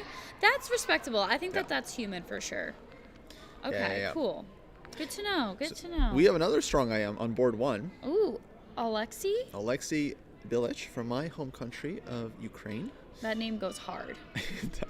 That's a good name. If I saw that name, I'd be like, yo, I'm in trouble. Yeah. That's a cool name. Quite an intimidating guy, actually, if you've seen him. He's got this kind of presence, you know, Ooh. sort of, like a pit bull. That is intimidating. Yeah. But very, very strong player. Of course, he's playing Grandmaster from India, so his opponent, I'm sure, is not intimidated. And yeah, they've got They're kind of even too, like in terms of their material. even material, exactly. And like, what else is going on here? So, well, there's a hanging bishop, right? Indeed. Mhm. He's hanging. this is the last move here. So he's like hitting the bishop and offering queen trade as well. Would you trade the queens? I don't know. Sometimes it's just a little too soon. Yeah, so here, like, the key question is how do you trade queens? Because if you take on e5, then black gets to kind of improve this pawn, which right now is a big target to white's pieces. Yep. If white could, let's say just make this move, bishop h6, and then black were to trade, I think white would be happier here. Okay. But not so simple. You can take and go rook d7, for example. Chat points out, very nice. Oh yeah, that's always quite So annoying. this is the power of tempo. And I don't know, maybe bishop c8, rook c7. White's rook is very active. So this looks nice for white. Okay. Jaina, do you have any kind of framework? Oh, this is played, by the way, Framework? for evaluating a position. Kind of, sort of. Yes. I think I have I think the problem is I have maybe too many and then sometimes my brain just gets jumbled up. But I think I would say, king safety is a big one. Are my pieces developed? Are their pieces developed? I would ask okay, material, right? We're looking at the position. So material. Good. What's going on there? Are we developed? Is our king safe? What's up with the pawns? Are they doing well? Are they healthy or are they unhealthy? Very good.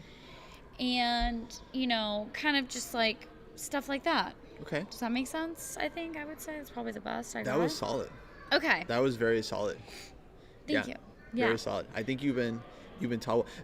You mostly work with Dina, is that right? In terms of who's been teaching you? Yeah, I would say so. So I had a lot of those, I was lucky enough to have those one-on-one lessons during Coach Champs, which was freaking awesome.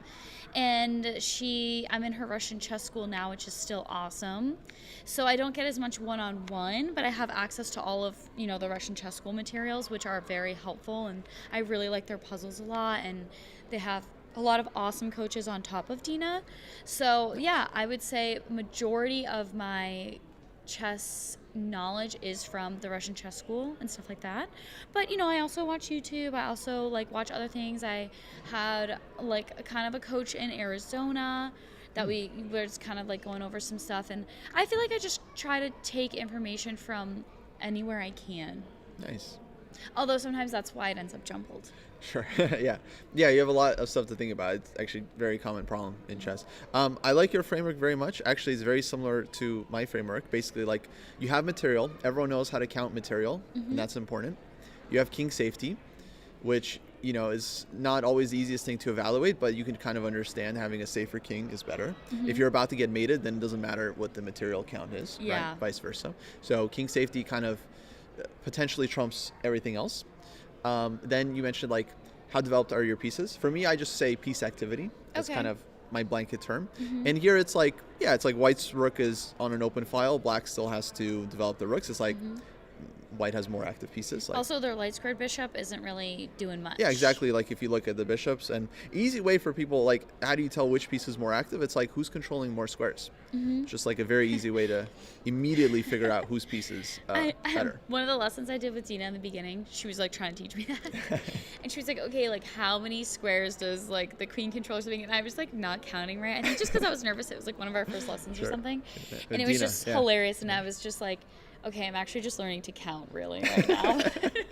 But yes, so that's There's a lot true. of counting in chess. Yes. But so that is a good one. Yeah, like how many squares are they controlling? Yeah. And then the fourth one you mentioned is pawns, all things pawns. So pawn structure, who has more weaknesses in the position, who has more space.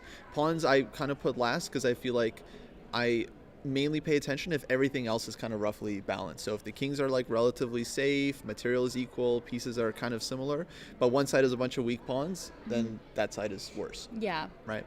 But if there's a bunch of stuff going on, then the pawns might not really matter so much. Even the number of pawns might not be such a big deal. Okay, cool. And then ultimately it's like with evaluation, you are trying to balance all these things against each other.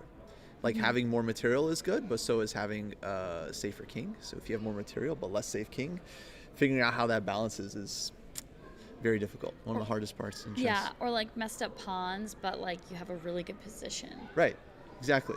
That's a very typical one. You have weak pawns, but your pieces are more active, and maybe that compensates because your opponent's pieces can't do anything. I think that's one of the most interesting things about chess is you talk about it and yeah, it all makes sense and this and that, but then when you're there, I think the true difference between people who are obviously exceedingly good and those, obviously when you're improving, I think the difference is being able to understand all of that and execute based on that accurately, because it is a lot of moving parts and you can say that, but at the end of the day, if you don't really, you can say it and you can know it, but if you don't really understand it when you're doing it, that's the difference. For sure. Because I'm like, yeah, I understand all that, but then you watch my game and it's like, oh, well, what? Oh, yeah. No, it's still very So hard to do. It's interesting, yeah, how... Even knowing the factors, it's so easy to misevaluate them, misjudge things. Yeah. Absolutely. So interesting. Okay. So who are you liking here? So, okay, let me think.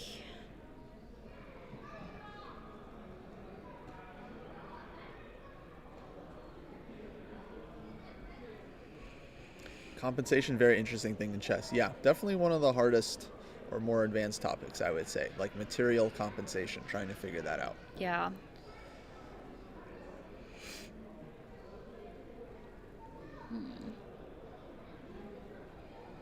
I think I kind of like... Wait, can we flip the board for it really quick? Sure. Let's just see. I kind of like white. But also, no, I kind of like white's position. You want to flip it back, or do you want to see it from black's side? Let's flip it back. Okay. Because I like white's position because that light squared bishop for black is like really annoying, because at the same, like, you want to maybe push a pawn to free it, but then at the same time you're freeing up a square for a knight. Yeah, if black plays c5, it's opening up knight d5. And that's a really good square for a knight. Yeah, the bishop could trade it, but then you have two pawns working together in the center. You're kind of improving their pawn structure. Yeah. And yeah, they kind of have a loosey-goosey pawn here, but I don't know. It just feels... I don't know. What do you think? Which one do you like better? I definitely like white. Just like thinking about our evaluation scheme, it's like, okay, kings are relatively equal. Maybe this king is a little bit less safe because of the dark squares. But there's also no queen too, so... Yeah, there's no queen, so not a big deal. But I feel like my rook is better, my bishop is better, and my structure is better because you got more isolated pawns. So I would think white has a couple of small advantages, so definitely a clear edge for white in my opinion. I would be looking at this move, knight a4. Ooh.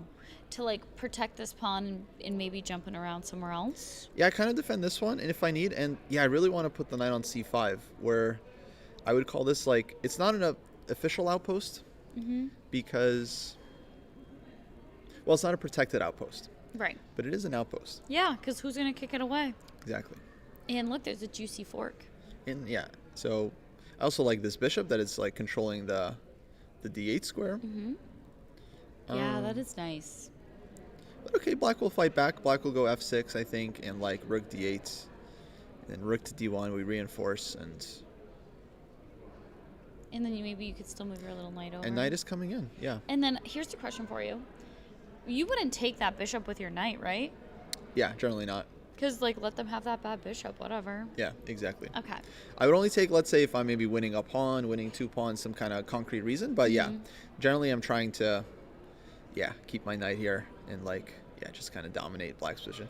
Okay. Knight on c5 is so nice. It's like this pawn is just helping us. Like it can't get harassed. Yeah, and then the pawn can't move and the bishop can't move. Pawn is stuck. Yeah, exactly. So we'll see what he does here. I mean, I'm sure there's a lot to look at. Like you could also think about doubling rooks, but looks nice. By the way, these are the 2 players on board 1. They both have perfect score, 4/4. So What? big game here Wild. for both of them. Yeah, they're playing some good chess. Let's see here. Which of these games look interesting? Okay. Oh, let's see how Zoe's doing. Yeah, let's check on Zoe. Zoe had pretty solid game here. Let's just see the last couple moves. So here, queen e6, knight d5. Wow. So something's going on. She's getting rid of the knight for some reason. So there's got to be a good reason for that, right? Yeah, just gifting her knight. Yeah, let's figure out what the idea is. So if it takes, what do you think? Well, my initial thought would be like takes and then the threat on the queen, but like, is that worth a whole knight? Probably not. There's got to be something else. Well, which pawn do you take with? Okay, well, could the queen be trapped? Actually, Mm. she could. If she takes with that pawn, the queen's trapped. Yeah, exactly. Oh my god, that's so cool. Tricky Zoe.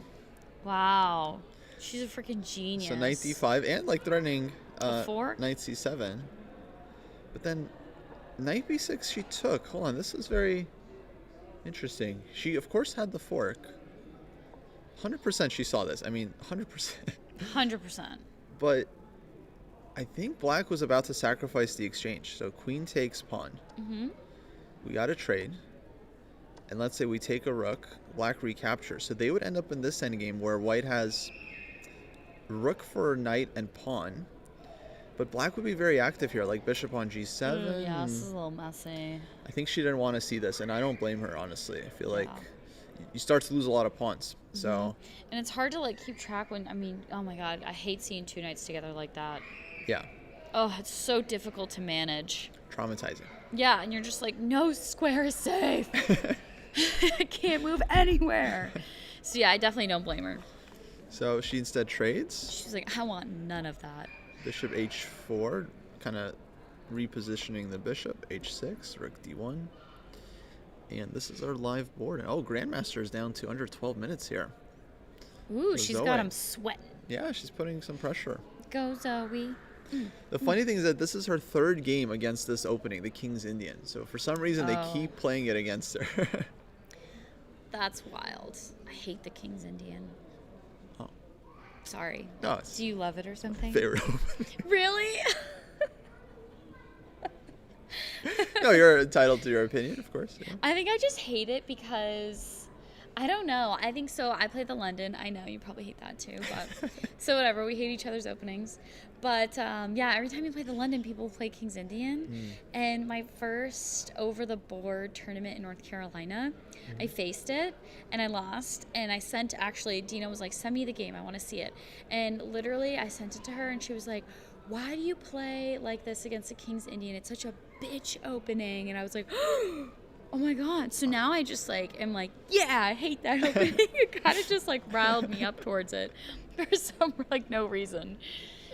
So yeah, It's really funny. yeah, she was, you know, a bit harsh, but No, but still fair. Yeah.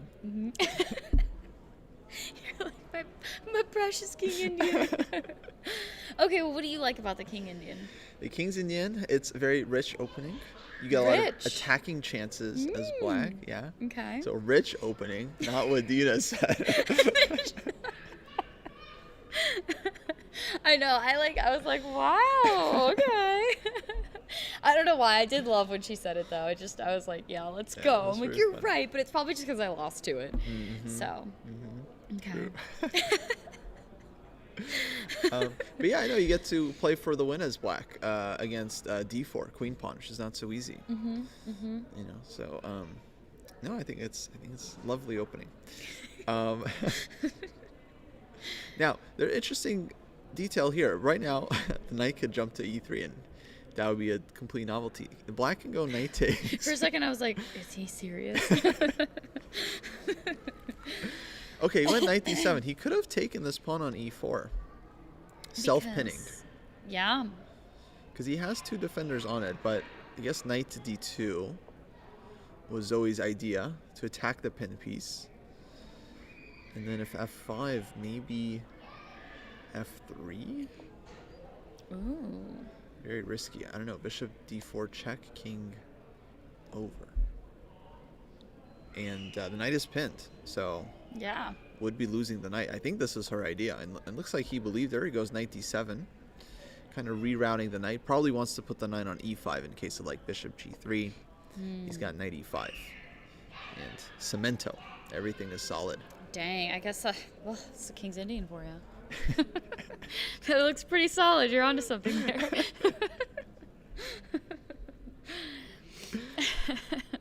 Okay, so go Zoe. I think she's got a good position. I mean, I don't think white is really like better, but she has a lot of time, and Yeah, she's a lot Definitely of not time. worse. And yeah, definitely not worse. And you know, things can always change on a dime. yeah, and great form for her so far. Okay, wait, what is happening in this position now? This is wild. Whoa. Okay, yeah. Okay, there's a lot going on with that pawn there. Yeah, so bishop d2, and yeah, like what? This is a very strange structure. I also feel like black could. I mean, their king is busted wide open. Like, Yeah, there's got to be something they can do. kind of feels like so. Yeah, like think about evaluation, like king safety. Okay, white has a problem with king safety. White's up a pawn, and these two pawns on the queen side are strong. Remember, we saw Zoe win a game with these two connected passers. Yeah, So they're very, very good. they are good. But her situation looked different than this, though. Like, this looks a little Yes. too sticky. Because that was the end game. So there's no True. queens on the board. Her king was completely safe. This king, not so safe. Like this queen is itching to come into c4 soon. It's Yeah. Yeah, this one's tricky for sure.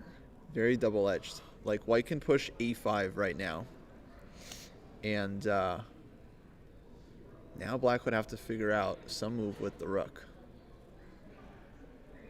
Why? Like, can't they just take? No, this one's covered. Sorry, the dark square bishop. Yeah, right, yeah, right, yeah. right, right. But the point is, like, these pawns are like rolling, and so black has to create some counterplay before these pawns start promoting. So I feel like he's go somewhere with the rook. Someone Rook just G4. said Canty resigned. Oh no, James. Oh yeah, he had a rough opening. Yeah, no, that's honestly not surprising. I gotta say, his position was pretty brutal. Oh, I never ended that YouTube live stream. Oops. Oh.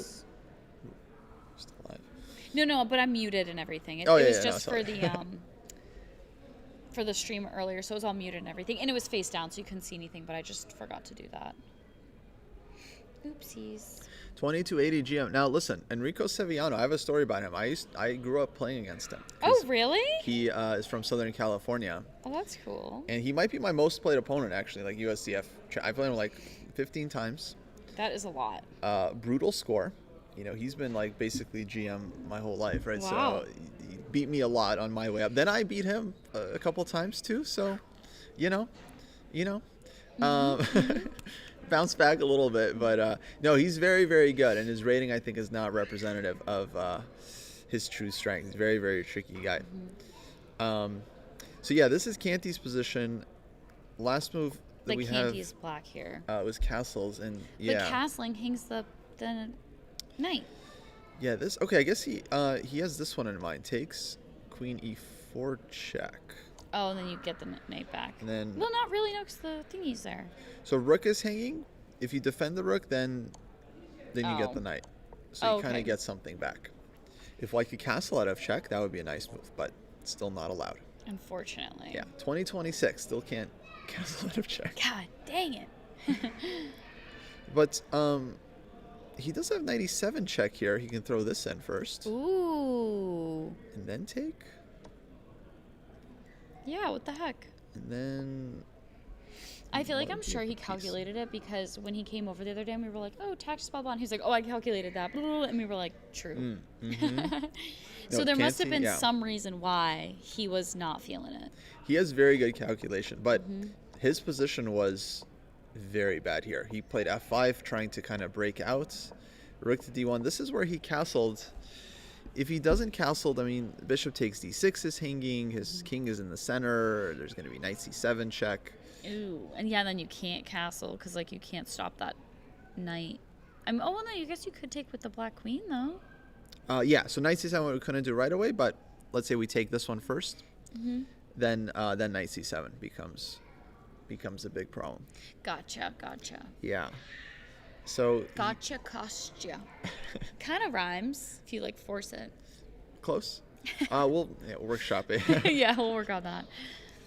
So he castles, trying to figure out with tactics, but it looks like knight e7 and white can go up a piece. Maybe white has other moves as well. But yeah, not a fun position for.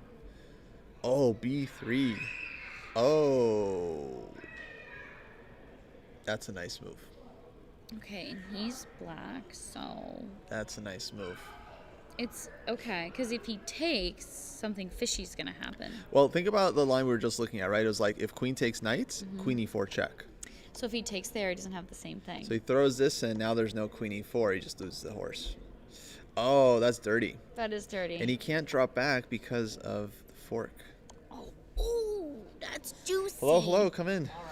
What up? How'd it go? Roast me, Kostya. Just Oh no, what happened? He's good though. He's a good one. He doesn't roast. No. He's educational. He's the roast Why would me I roast you punishment. after you won your game? I didn't win. Oh no! Wait, you gotta come in. Maybe you Yeah, can come here. in behind I here. freaking threw so. It was the throw of a lifetime. Oh, I should play no. baseball. Oh my god. We need to have some Oreo peanut butter sandwiches, I think, today. Dude, I Yeah, suck. we're gonna have to These save kids just Tony. won't die.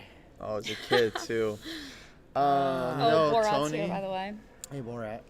Ah, dude, I know, bro. Don't tell me. Don't tell me. I Okay. mean, I loved how you played this though. I thought you played it great.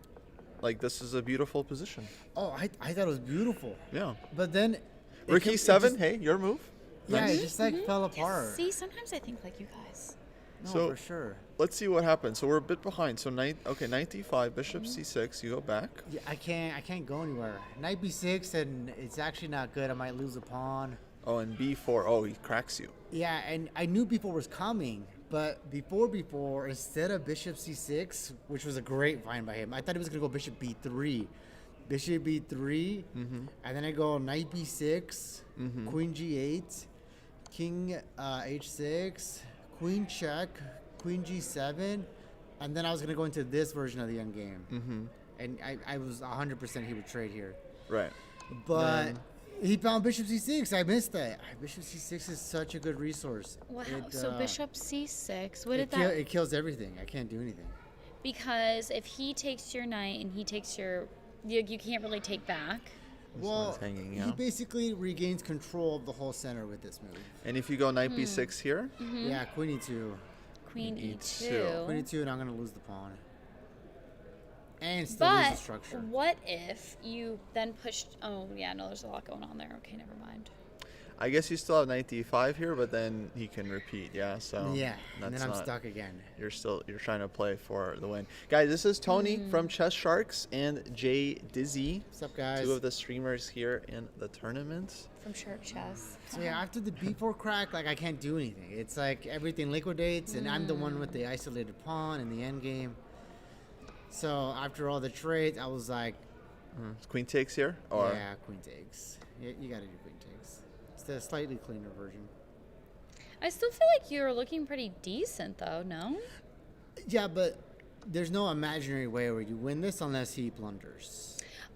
Okay, because he can still take there. Yeah, he'll or- take there. You'll take it back with the pawn, and then yeah, this endgame is like super dead. Opposite colors. I'm on the worst side.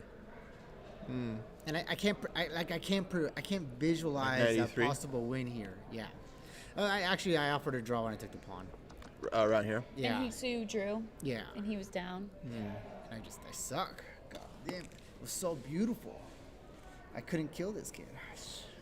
I had Okay. the center and everything. Chad had an interesting suggestion here. Here, bishop c6, knight f4. Did you look at this at all? I didn't think that worked. Don't tell me that works. I have no idea. Knight f4 takes. I thought he could run still.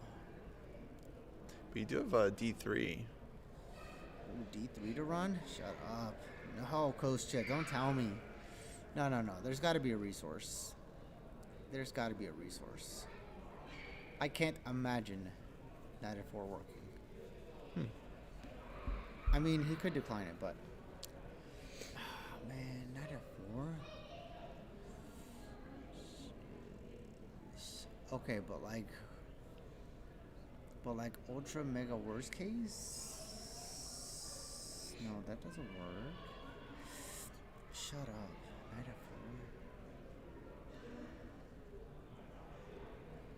Oh wait, what Borat say? He suggested a line.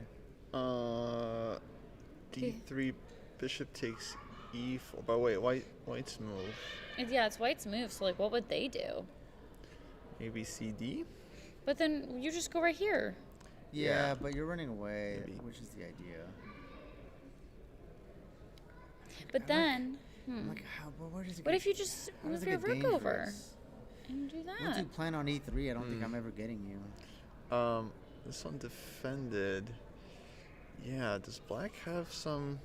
Because like, so I think if you did your rook here, Mhm. right? Oh wait, no, the knight's there. Sorry. Yeah. Sorry. Yeah. No, you're good. You say the bad moves. It's good. No, I'd have to. Sorry. Yeah, I'm No, not it's sure like, this is I'd enough have for to- black. I'd have to play freaking Houdini out of this. And even then, it might still be a draw with like a counter sack. Okay, let's go It back. makes me so mad. We'll figure this out. I missed it. I thought this was genius. This d4 with queen e5. I was, ooh, this looks beautiful, but like it's so weakening. And then instead of rook e7, I'm like, okay, rook f8, strong maybe. But rook f8, he has queen e6, and I'm like, shoot, he's gonna draw the game. Still. What was your idea with the bishop move? I was gonna play bishop b6. And then? And then break on e3. Because after he trades the c-pawns, What if he just never takes? if he never takes, well, then I still liked it better because I thought the bishop was looking at concrete still.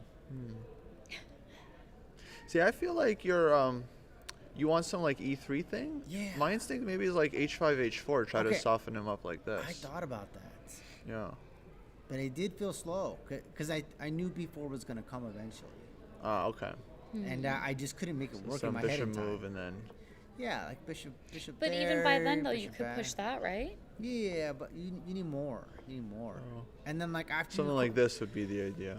after you crack, like But so then, so then if he takes and you, I don't know, like maybe it feels like you Oh, could it's get very something sharp still. going. Yeah, no, it's not easy.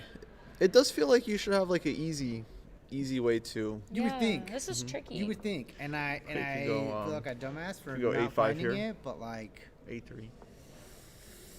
I don't know. I think it's not the easiest position, to be honest. no. So, But I thought it was totally winning. Like, did look very good for you. when Yeah. when I had the center, I thought it was fat chilling. Like, Yeah. I snoozled out of the opening. I thought giving back the exchange was like the absolute practical genius play. Hmm. Also good.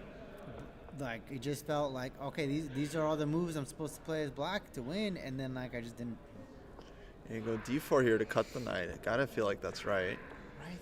c3. 25 with tempo. I missed it. I know that like if I asked the fishy fish, he might be like, "Oh, bro, you missed it." It's like Yeah. You know, No, it's something gonna crazy. it's gonna find There some wa- stuff. there was a Maybe move- d3 here. earlier. I think there was knight g5 earlier, instead of instead of d4. Yeah, here. Okay. And keep the pawns on those complexes, Sure. and then jump into e5 Yeah. Yeah. And, and try to play this. very nice here. But I still I didn't find a breakthrough in this one either. Yeah. I thought worst case he can still break on c4 to crush the structure, even if he gives up a pawn. Mm-hmm.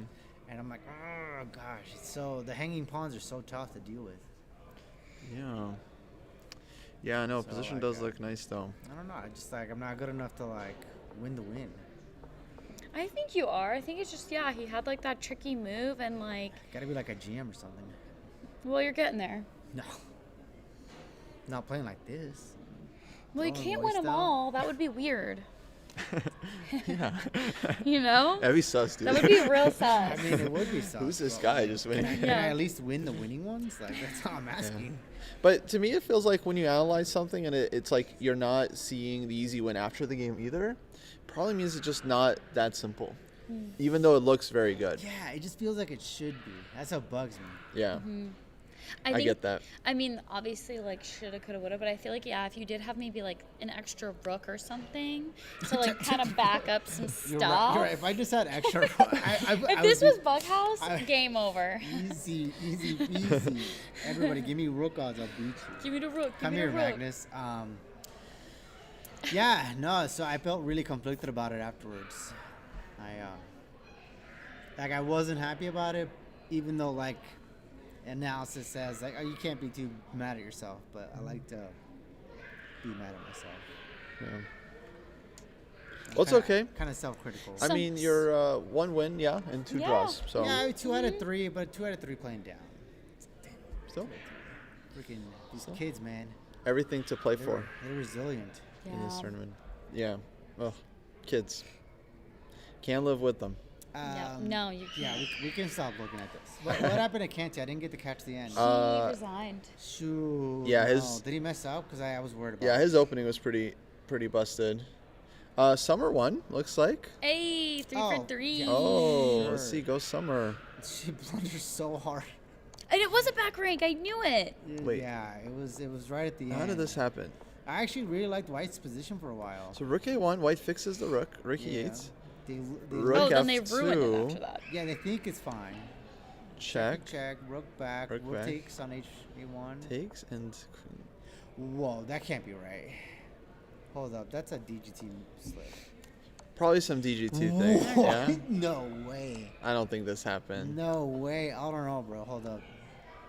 Well, I think that this opponent. Okay, let's reasonably they take back, right? Yeah, But then what would have been the move? I guess I we probably would have can done ask her. queen f2 if, I don't know. I'm about to. Hey, are we 3 shut for this 3, chair. baby? Yeah. Maybe, dude, you need to go withdraw your buys, bro. You can win this thing. You're so infuriating. You're the worst. Nice win. Yeah, good GG's. Did she Yeah, there blunder? were, mistakes, but yeah, she blundered. How did she blunder? Because the DGT looks absurdly wrong. It does. We set it up after. I know, but come tell us what happened. Yeah, we're Because if she Confused played here. this move, I'm throwing a chair. There's no way she played this move. so you- The rook back? you had this, Yeah, yeah. you took the You rook? took here, Yeah. Did she take and then back? she went here. Yeah, and you know what? Oh my god. I pushed the fucking pawn because I was like, oh, I could go. Oh, wait. She What? went there. Wait. And then I was like, oh, I could go for a fork. And then I was like, wait, why the fuck didn't I take the rook back? She let me take a whole ass rook.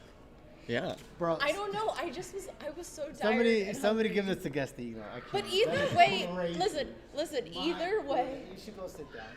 either way, You won, so whatever. there was a fork. I was winning a piece. Yeah. And then Bishop F2 is crazy. Bishop F2. Yeah, because then she broke the connection.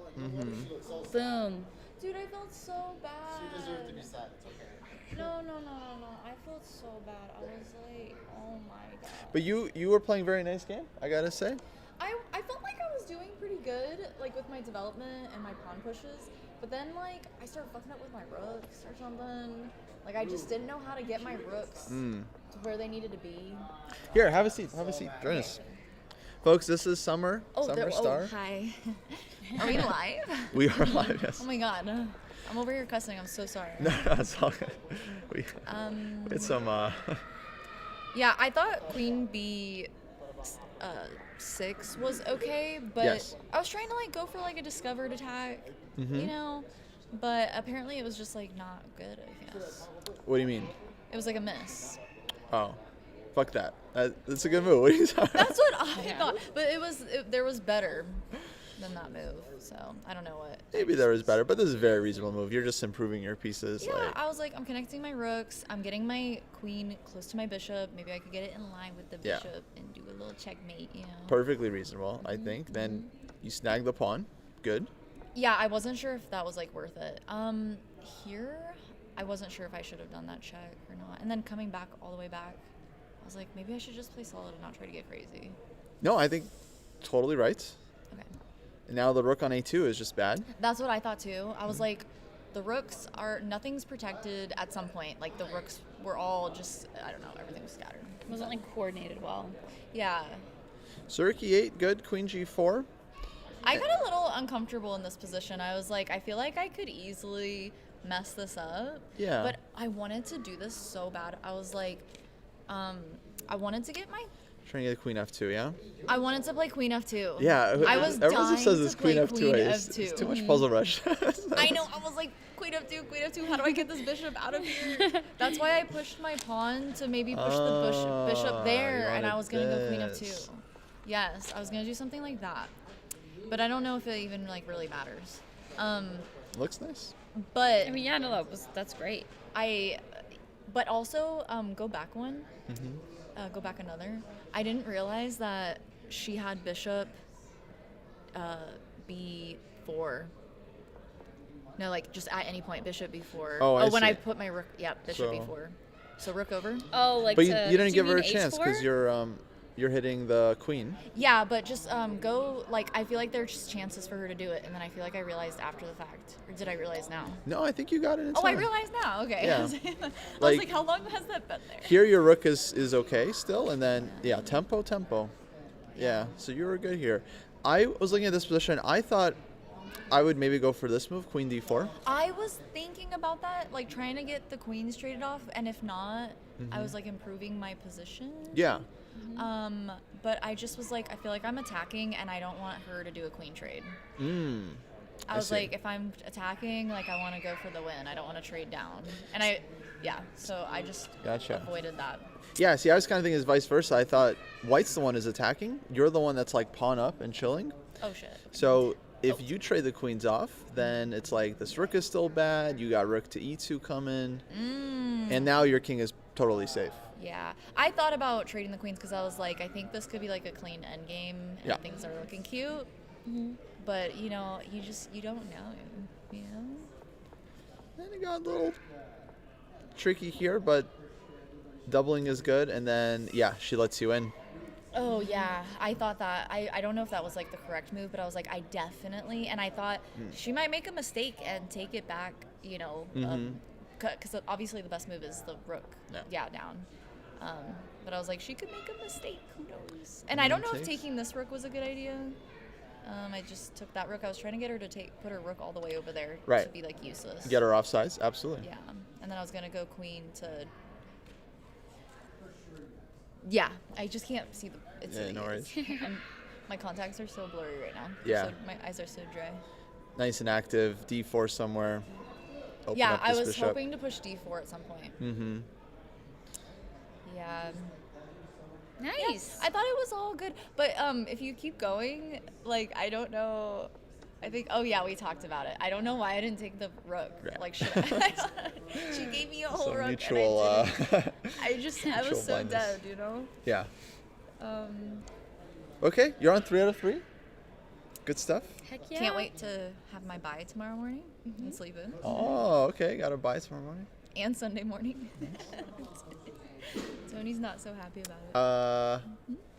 I don't know, a little bit. we'll see how the top boards play out. It'll probably be under an hour. Yeah, because I think a lot of the games are going to be ending within maybe like 30 minutes or so. Oh, yeah, you guys should go. Well, everything's closed, so. No, he said everything's open. You get it, Really? Spirit. I like that comment by Spirit. Wow. White has I wonder what 4 changed. pieces. Because it's the weekend. I don't want Oh, to. it's Friday. It was a little scary though.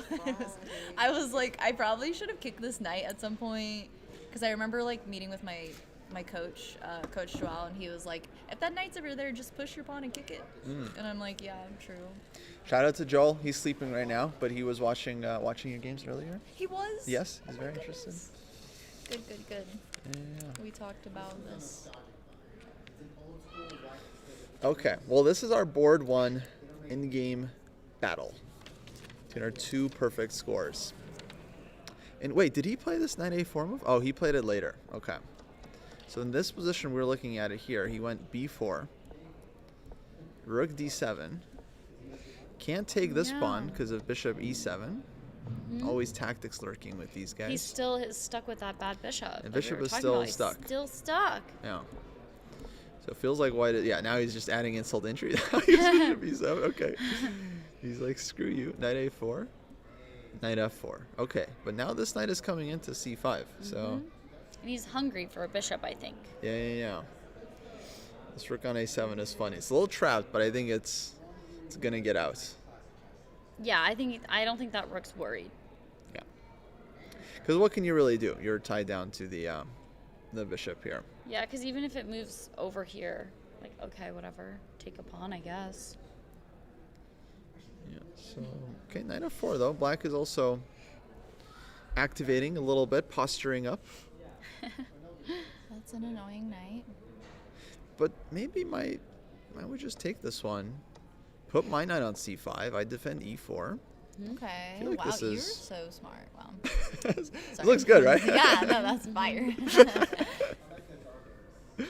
I Yeah, don't know. that bishop rook being c8. stuck there is kind of scary. And But I don't know if it's actually stuck. Yeah.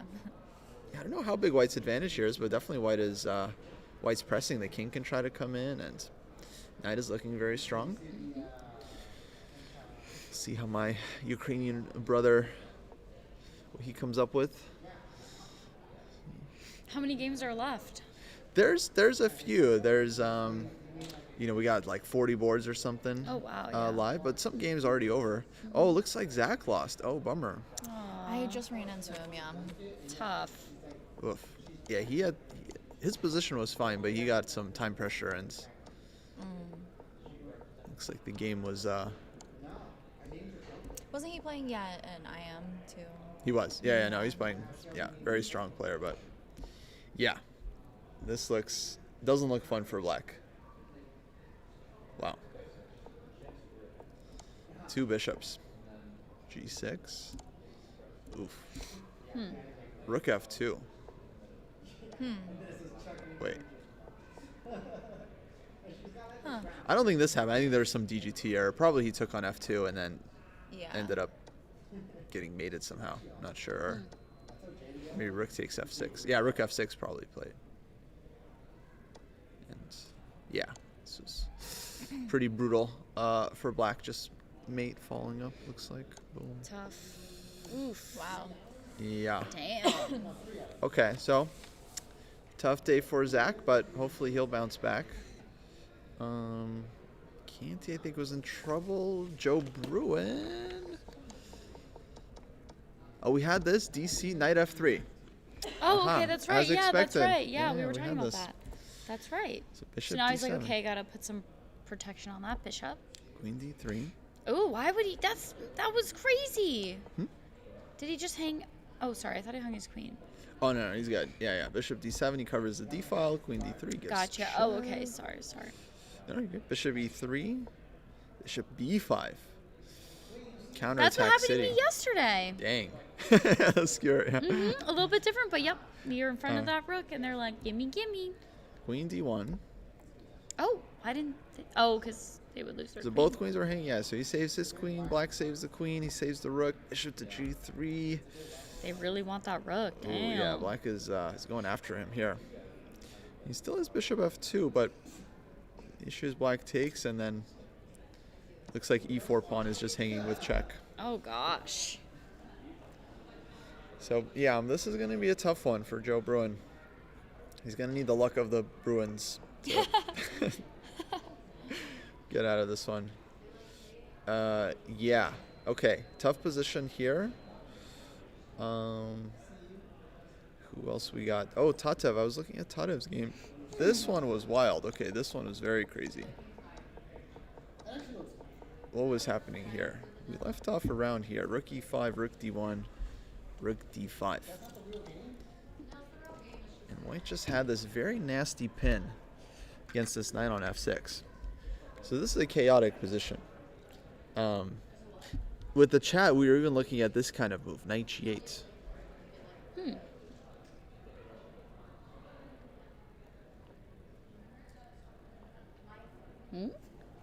It's like, what a move. But I don't get it. Well, okay, knight can't take, right? Because we're pinned. Oh, we're pinned. Sorry. Yeah, if Yeah. queen takes, then you I think the get caffeine's wearing off. absolutely wrecked on the dark squares. And king can take, but then bishop takes f6, and it's like big dark square problems. Queen f4. I see. I see. Okay, wait. Show me the knight g8 thing again, so I can like remember something like that. Okay, because you're like, well, he's pinned, so that's why you did that. Yeah, no, Okay. very cool pattern. Okay. But Tatev goes rook e1. I'm sure she considered this, but decides rook e1 is stronger. Bishop d7, rook e5, queen b6. Takes this one, rook d5. Bishop h3. Okay, so if knight takes d5, then it was going to be queen takes here. And this is... Wait, that's covered.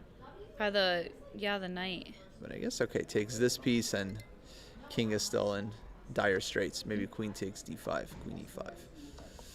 So bishop h3 goes g4. Wow, what a sharp game. Kind of like trapping the bishop. Trapping the bishop. Yeah, exactly. So now black has to take. She takes this.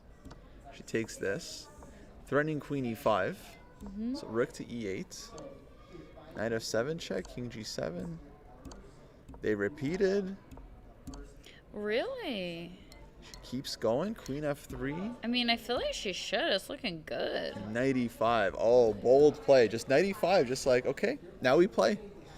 Like, bishop is still hanging. You got to deal with your king. Yeah, I love this for white. If you're provisional, do you have the unrated cap for prize money, or can you still get pulled out?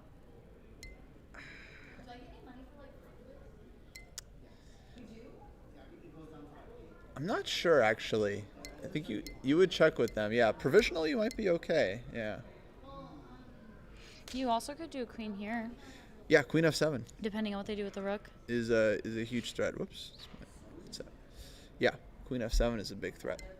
Because if king goes here, it's fork town. If king goes here, it's mouse slip. It's mate. So yeah, this is looking like a nice win for Tatev. Yeah, it looks pretty. I'm excited for her. Just queen, two pieces, attacking lone king. Yeah. Can't escape. Maybe king d8. I'm locked up, they won't let me out. I mean, even then, what could you do? I mean, she's just gonna check you, I think check, and and it's like, this queen bye, is still getting bye, in. yo. Yeah. Yeah, this is just looking crispy critters. Toasty. Crispy critters. Are you eating crispy like critters? When critters are crispy, that's how you know that they're cooked. I guess when you put it like that, yeah. I'll have to try some. Yeah. Dojo delicacy. Queen e6, there's queen takes b7. Yeah, white attacks from Oh, this yeah. angle. I mean, this is just juicy Yeah. all over the place. Yeah, this is fun. This is fun. So, yeah, I think black is not saving this one. Okay. Let's see what's going on here. Oh, a lot of games heating up. Time trouble. Board 1. Knight f4. Okay, knight c5. Okay, perhaps board 1 we should watch because this is critical. Okay. This is the whole Whole tournament. It's for the whole enchilada.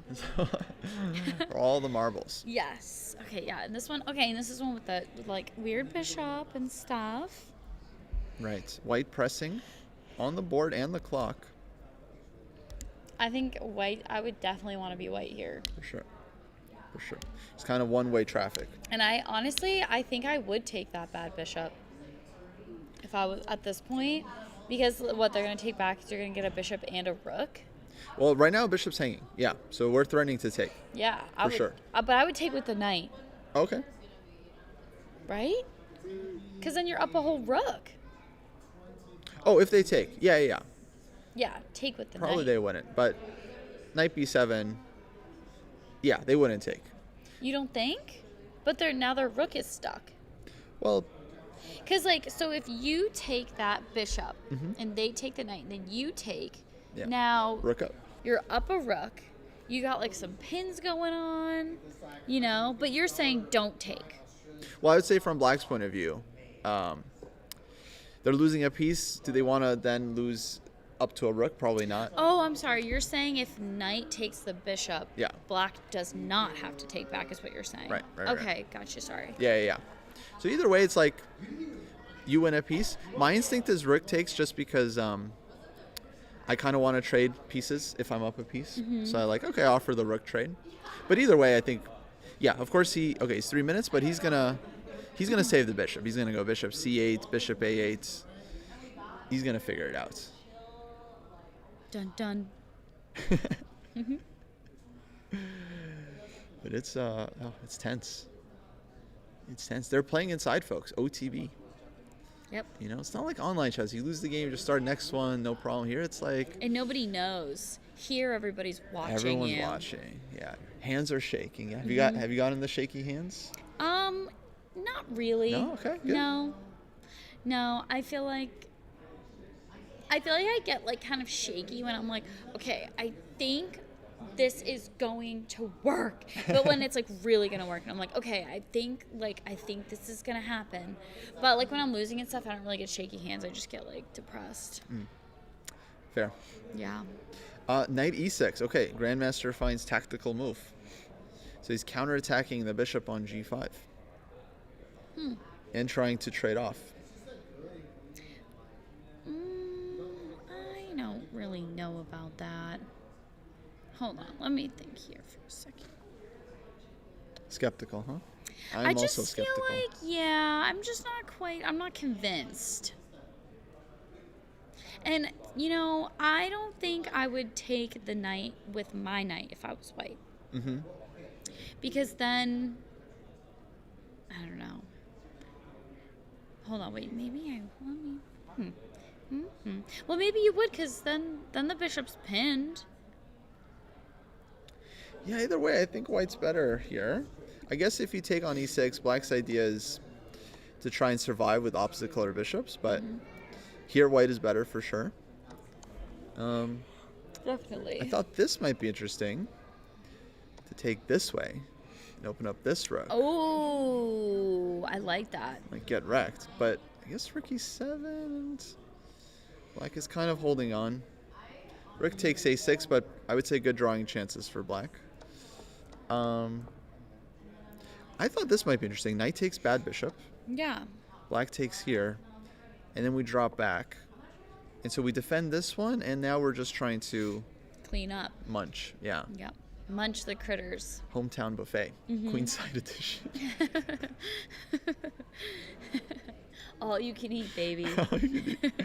So this looks very, rook b6, knight a4. I don't think black is happy here. Yeah, black is like having to be defensive and like kind of a little overextended, maybe. Very in some passive. degrees. Yeah. Not easy for black at all. But that's just one option for white. Can also trade on e6. So we had suggestion to take and go rook to d1. Try to go rook d7 as well. The only problem is like now it's their turn. Like, you know what I mean? Like they couldn't just go to like e7, like you said before. They can still do that. Oh wait, no, they can't. Sorry. 'cause Yeah, the bishop's covering. But okay, f6 first. But f6, rook d7, check. Yeah. I think this would be, maybe actually I just keep the bishop and then. So this is our principle again. When 2 pieces are under attack, you could take, or you could maybe keep yours and then keep the Yeah. attack alive. No, this is game over. Yeah, because then you can just check them and. Yeah, you're. Oh wait. Dublin. Oh, yep. Oh gosh. Wow. Yeah. That's psychotic. It's built. So takes and rook d1 also interesting actually, trying to get in with rook to d7. Maybe black goes bishop c8. But then would you potentially? And then if rook d8, this would be a really nice move. Yeah. White can go rook takes, or black can go rook takes b4. Oh, Very important that tempo. could be real sketchy. But bishop is still trapped. So okay, I have a threat, you have a threat. I defend against your threats. And now what? Now where is the bishop going? he's sad. Bishop's dead. Yes, this would be good for white. Still upset. Okay, so yeah, he can pose some real problems here. Knight takes c6 and. Oh, he takes. Oh, he takes. Okay, my move. Okay. All right. And now This knight's is kind of like. I pulling don't back. Knight know. a5, knight c5. Yeah, no, he's trying to convert this. Even though he's an IM, an opponent is a grandmaster, he is still allowed to win. I have faith. Yeah. Wow. Then he'll be leading. Perfect score, 5-0. Wow. That's pretty cool. Yeah. Yeah. Stop the count. Okay, 9 minutes. 9 minutes for Alexei. 10 p.m. here, local time, folks. It's late. Players are tired. They already played morning round today. Next game's in 12 hours. Next game. Jeez. But yeah, will still not be easy to convert this against the Grandmaster. 1 a.m. Shout out to the East Coast. Ooh-wee, ooh-wee. East Coast.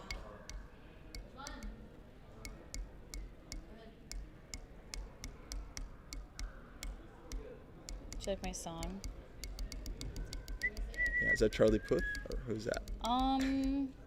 It's Lil Dizzy. That's Lil Dizzy. Lil Dizzy on the beat. Yes, Bora, I'll be in Charlotte next month for Danya Memorial. Looking forward to it. Gonna try to bring my best chess. Yay. It's gonna be my World Rapid and Blitz, that tournament. Dang. So strong. Let's go. I'll be observing your game. I'll be like, You'll be there? yep, I'm gonna be there too. Nice, nice. I'm playing. Playing, very So yeah, cool. even if I don't do as good at this tournament, I have another one coming up. Yeah, there's always the next one. There's always the next game. Okay, knight d6 played. So he goes this way. He attacks the rook. He defends this guy. And I think rook d8 he wants to solidify. Now that's an outpost if I've ever seen one. That's an outpost. Yeah. Now that's what I call an outpost. He can even, yeah. I mean, that's spicy. Very. Very. With the threat of h4. Oh, nice. Ooh, ouch. Good call. Removing the defender. Yep. And then guess what? Check. Wow. Oh, Alexei playing this really well. What's black gonna do here? He can pre-move c5 basically. I mean, there's nothing you can do. Mine? I blundered a piece. c5. No. Well, I guess yes. Well, basically what happened, it was kind of a tactic, This but is working. I remember how I was saying like I've kind of been like overextending and getting like kind of confused. That's like exactly what happened. And I was kind of like Oh my I was in a God. good position and I like Oh, had a but knight choice e4. of, Okay, he can take on f7. taking a pawn or like So bringing it's not- on my knight yeah. and kind of like He can do making an this still. attack. But still, yeah, knight But it e4 was, is there. like, Wow, what my a queen what a and my shot. knight versus, like, like it Really just- nice. I just didn't. I don't know. I should have just taken the pawn and I didn't, and I ended up like overextending, and then I Damn. lost the knight. He's gotta And I find could this. have won a piece back with a fork, but I just didn't see. Like I saw it after the fact, but like I'm happy because like I saw these things. Here, And I normally take just wouldn't rook have seen them. b4 And I also. even saw a part where like I could have won a piece. And I was Oh, no, like, but this normally is I with wouldn't have check. seen that, This is but with he check. saw it too. so it like didn't happen. So knight takes f7. Yeah. So, but I mean, it's okay. Knight takes like, f7 everyone is I'm still a playing has huge been, problem like, for black, he was- actually. he's Any rated move he makes, there's 1250. going to be some discovered attack. My rating is 1016.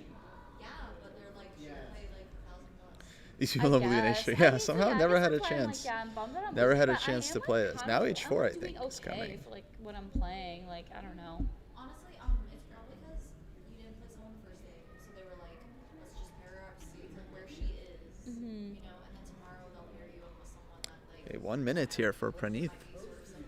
Yeah, maybe. I think yeah, and I feel like I did have a good chance today. It's just that I just went. Is he gonna I find like knight was takes e4? trying too much. Like I should have just played chill and like been chill. But I was like, I think I could do something here. 1 minute. And it just wasn't. But knight really e4, knight enough. f7 still looks nice for white. But it's okay. I kept looking at you, I was like, dude, she is eating fucked up. She got her blue earrings in, she got her gold hairband, her fucking clip. I was like, I know. I want to make a clip that's like, you know, you're a fidget kid, and it's just me and all of the chess things, like through the whole tournament, being like, just like I was like putting Oof. my earring around my ears, and I'm just like having a good 45 time. seconds. yeah, I was getting angry. I was like getting so upset. I'm like, please resign. I'm so fucking angry. I even thought about resigning because I was like, I'm so angry. I mean, I wouldn't, but I was like, what if I resign? Sophie called me out for being a fidget kid during the match. What else do you even play here? No, Oh, you yeah, have you to were, go like, knight going- e4 because he was, like, h4 is drinking out of an coming. I empty mean, cup. if white plays f3, you're just done, right? No, you're He not was ever literally getting knight drinking out of e4 an again. empty So you gotta cup. I go. was like, yo, you Knight go f7 get and then more just rook juice. somewhere. Rook f8 and hope for the best. Yeah, he's got to take. Now he goes king g8. Oh, okay, okay. So he's trying to go for tricks. h4, knight e4. So he's still got knight e4, but now I think white just plays f3 Hey, hi. Oh my goodness. and it solidifies. And that's it. f3 and white is doing well. Are you ready to play tomorrow? You're playing the 2-day.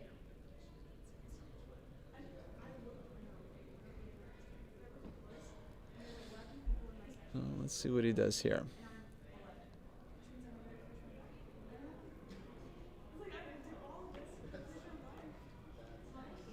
Oh, but knight e4 shouldn't work after h4. Good point. So yeah, you can play h4. Ah, good point, guys. Yeah, now takes here, just takes. So h4, knight e6 you would play, and then knight f7. No, this is over. I mean, white's just breaking through. Just h4. Simple and strong. I mean, I think f3 he's still like completely just dominating, but yeah, like why not h4? h4 is very forcing. We might be seeing a win here. Wait, what happened? What happened? So there were some sick tactics here. Rook d8 c5. Black had this option, knight takes e4. Okay. If knight takes, then rook takes b4. Oh no. Dang. Oh hell no. And it's back rank city. No, no, no, no. Rook Wait, but e1? whoa, but why was it? Well, but he doesn't even have to take that knight. He could just check him over there. Go back. I'm not taking. I'm giving you a little check. Oh, yeah, so that's what white would have done. I think he would have done knight takes f7. Oh. Hitting the rook and threatening like discovered attacks. And like, oh, Ooh. actually knight g5. Yes, this is just over because knight g5 check, he picks up the piece. Oh, that's nice. So black played king g8 on seconds. Because he knew that that was an opportunity. So he gets out of the way. Yeah, exactly. So he saw knight e4. He sees it doesn't work. He's like, dang it, I have to play king g8. But now, h4. Attacking the knight, removing the defender. And now knight e4 is not working because there's no back rank anymore. King h2. So h4, I think is just winning for white.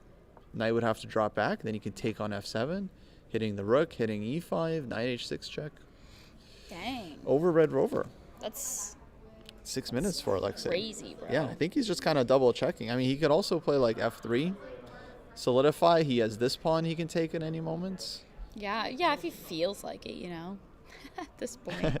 Yeah. I mean, jeez. No, he's winning any way he wants now. So, wow. We're going to see clear leader here, Wow. I think. In my humble pie opinion. Same. So, okay, let's just watch this, guys. Just watch this board.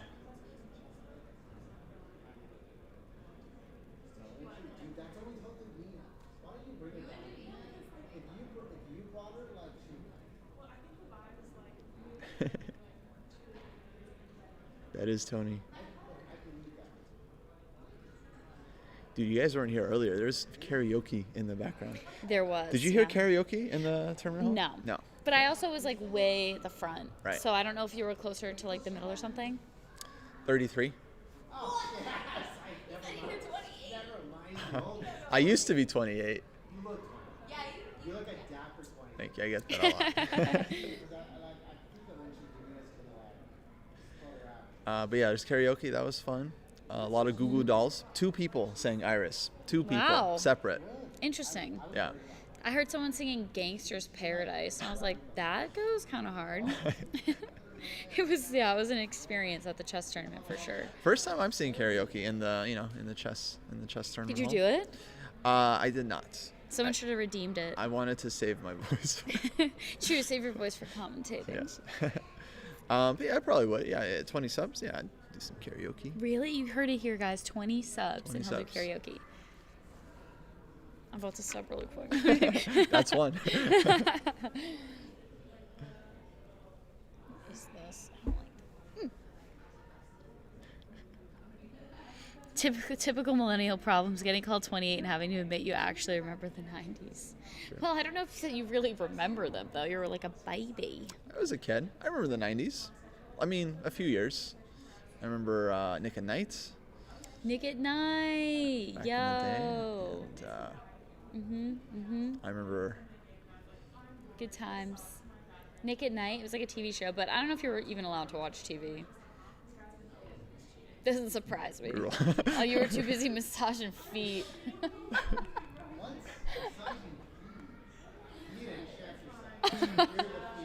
I think I'm getting a little like slap happy, you know? Huh? Just like tired. I could? I think so too. H496. I think Found what time is it? What are,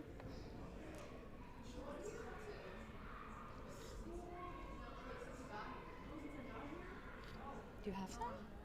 Yeah. Do you have them? 496 and knight takes f7. Okay, rook d2. Black is fighting back, but no, I think white should be converting this one. I don't think this is going to be enough activity, folks, for the pawns.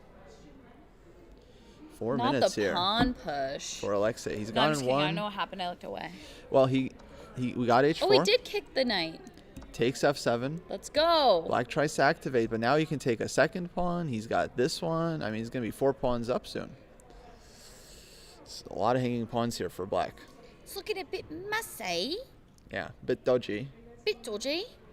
Bit dodgy. Worse around the way. Okay, this could be a little spicy. Rick F.A., he's trying. But notice how quickly black's playing. He's He has to. He's blitzing it out, yeah. But I think it's because he knows he's lost. He's just kind of going as fast as he can. Knight g4 here looks nice.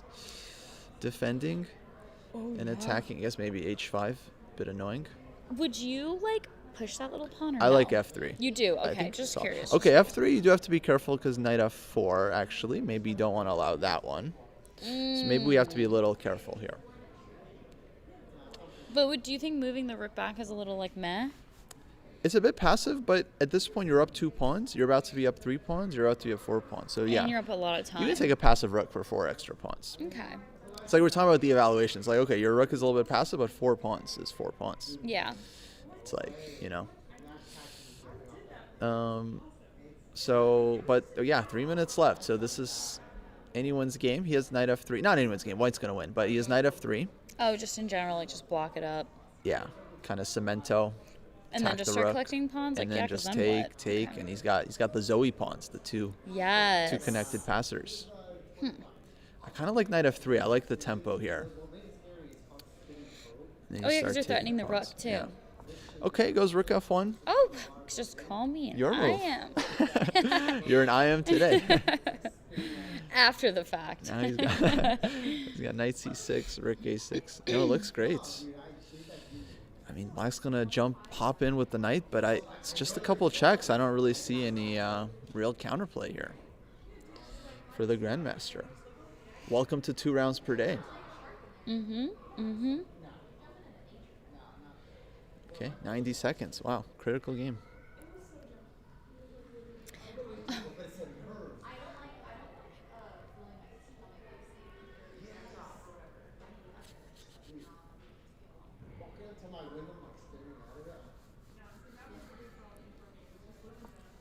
Okay, 94. So, okay, what does he want? He wants I will. Borat said not to let 92 you be a check. bad influence. rook f4. He's like, Playing for yeah, mates. he was like, you have to rest. G3. Don't let Tony be a bad influence. Tony said you're gonna pay for that, Borat. Okay, I think he's angling. He wants some checkmate. He wants to go here. Like, he wants to go rook f4.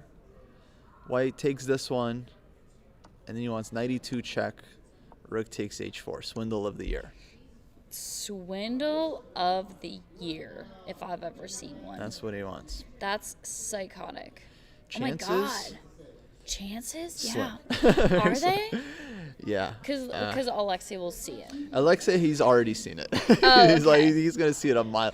Your opponent plays rook f4. He's got 92 check. You're gonna see it from a mile. So what would he do to like stop that? Okay, I think he has a couple moves. One is maybe g3.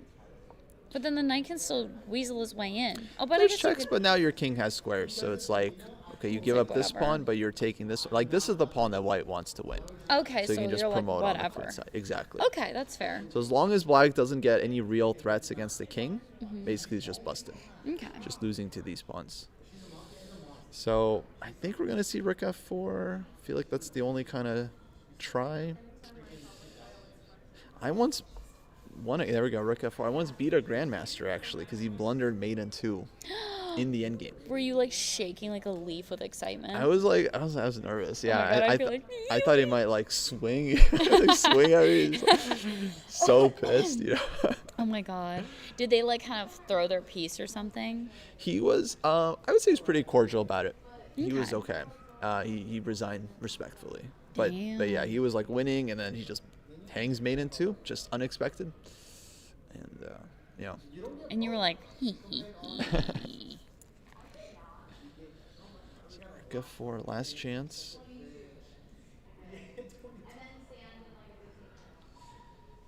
It's gonna have to find something here.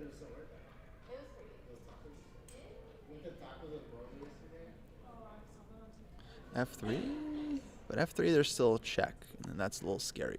Yeah, that's still like one of Can't those go messy here. checks. I would, oof. I guess you're actually kind of safe. Your king is walking. Yeah, like, you're kind of anywhere actually, the knight your goes, king you're- is like forking people. Yeah, That's your awesome. king- yeah, a king can handle itself. Sometimes the king pisses me off because I'm like, I need you to like get in. We can't have this opposition. You got to get in that square. Kings can be But one that's of not the rules, unfortunately. one of the trickiest pieces. Yeah. White probably getting nervous. I'm liking G3. I mean, he's taking his time. I think he wants to be really precise here, but I feel like G3. I think Not G3 seeing it is for black. good. Yeah. Because even if he checks him here, like, okay. Yeah, king will come up. Yeah. Or if check, like here we just trade, Yeah, definitely. and then we're just so many pawns up. Just, yeah, totally over. Happy as a clam. But 1 minute. Oh my god. Oh my god. I hope he sees it though, because he was. I want him to win after. He all kind of that. feels like he deserves to win. Yeah. What the hell? Absolutely. Freaking pull it out. How do you, G3 played. how do you Let's say go. like "let's go" in Russian, or like what's like a Russian thing we can say? You can say davai. Divide. Davai. Which means Hi, baby, let's go. let's go. Hey, Nicely, Dubai. Davai. Kind of sounds like Dubai. It does. That's yeah. how I'll remember it. Nice. Oh, see, he wants to trade. And now he takes. Yeah. This looks clean. And okay, black has some checks with the knight, but not seeing the follow up here. Nothing like devastating. Yeah, not even close. Because also the knight is like hanging. I don't know if we really care that much about it, but like it is. Now it is. Yeah. Okay, 91 still. 91 still. But I feel like same thing. Like you go up there, Yeah. then what? Then has to continue. Has to find knight d3. How'd you know that? How do you know? What do you mean knight d3? Maybe knight d3 and trying to take. But wouldn't he just go right here and then he can do that rook thing you were talking about? f3. Well, this one's covered. But But you know maybe- what? Never mind, you're right. Maybe comes down this way, rook e2, and It's almost like you know what you're doing. no, there's still some problems here. Okay, goes knight f5. Cheeky. He wants this now. But wait, no, this isn't That's isn't not anything. good. Oh, you sure? I don't That's know. not I mean, I nothing. don't like it. It's not even something. Okay, but he defends. Rook a3 just covers Oh, come on. everything. Okay, maybe he wanted this. Knight takes g3 and rook e2 with a lot of checks on the second rank. Yep. Oh, yeah. No, you're right. You're right. Okay. He's right. That makes sense. Yeah. So rook a3 just defends. Okay. Hikaru Alvarez would win this position with black and blitz 8 times out of 10. I disagree, but here's the problem. This is not blitz. Yeah. They've got 30-second increment. Mm-hmm. It's a little different. Yeah, he had like 6 seconds at one point, and then he had like a minute. Doesn't make any sense. Yeah, you get a lot of bonus time here. No, I think he's winning this one. I mean, he's 3 pawns up. Yeah. Folks, actually, I think I'm going to call it here. It's getting late. We have early round tomorrow. I think Alexei is going to win this one. I hate to leave this game as it's still going, but it might actually continue for some time, and we've got to survive until the morning round. But we will be back tomorrow for more commentary. Round 6 is starting at 10 a.m. Pacific time, 1 p.m. Eastern. And I guess we'll see what happens in this resulting game. Do you have a prediction? I think Alexei will win. I think he's gonna convert it. He freaking better. I think so too. I think he's played really well so far. Black is defending. He's putting the rook behind the pawns. He's making it difficult, like Christopher Yu was yesterday. Yeah, making it he's really definitely. hard. Yeah, I mean, Black is definitely playing a really good game. Like, they're playing defense, but they're also being annoying. Very much so. Yeah, it's like active defense. He Yeah, wants, like yeah, rook e2 like, and but I think he's gonna convert. I think 3 pawns is too much, and yeah. So we're expecting Bilic here to be a clear leader after today's round with 5 out of 5. Folks, that's gonna do it for today. Thanks for tuning in. We'll be back all weekend, the rest of the rounds. Thank you, Jay Dizzy, Yay! for joining. Thanks for letting me join. So much fun to have someone watching alongside with you. Let me give you a shout out, guys.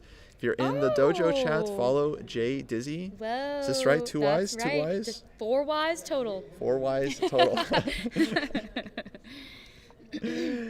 Should we see who do you want to raid? Yeah, great question. Dealer's choice. Who's on?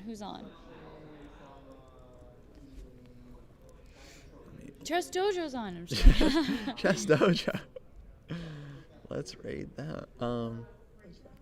Let's see. Oh, Joe Bruin's still streaming? Is Joe still playing? Well, he's talking about his game, I think.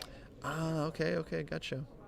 Cash is also on. He's another chess streamer. There's We're not a lot friends of of chess Cash. people on right now. Yeah. So no, I feel like Joe's going over his game, and he might end it soon too. Mm-hmm. So I don't know if people want to hear what he has to say about his game, or if we should just raid Cash because he's on. Let's see. Oh, looks like, yeah, they're still reviewing the Okay. game. Yeah. Maybe because since we've been commentating on this, that would make sense. Let's raid Joe. All right, folks, we're rating Joe Bruin. Go drop him a follow.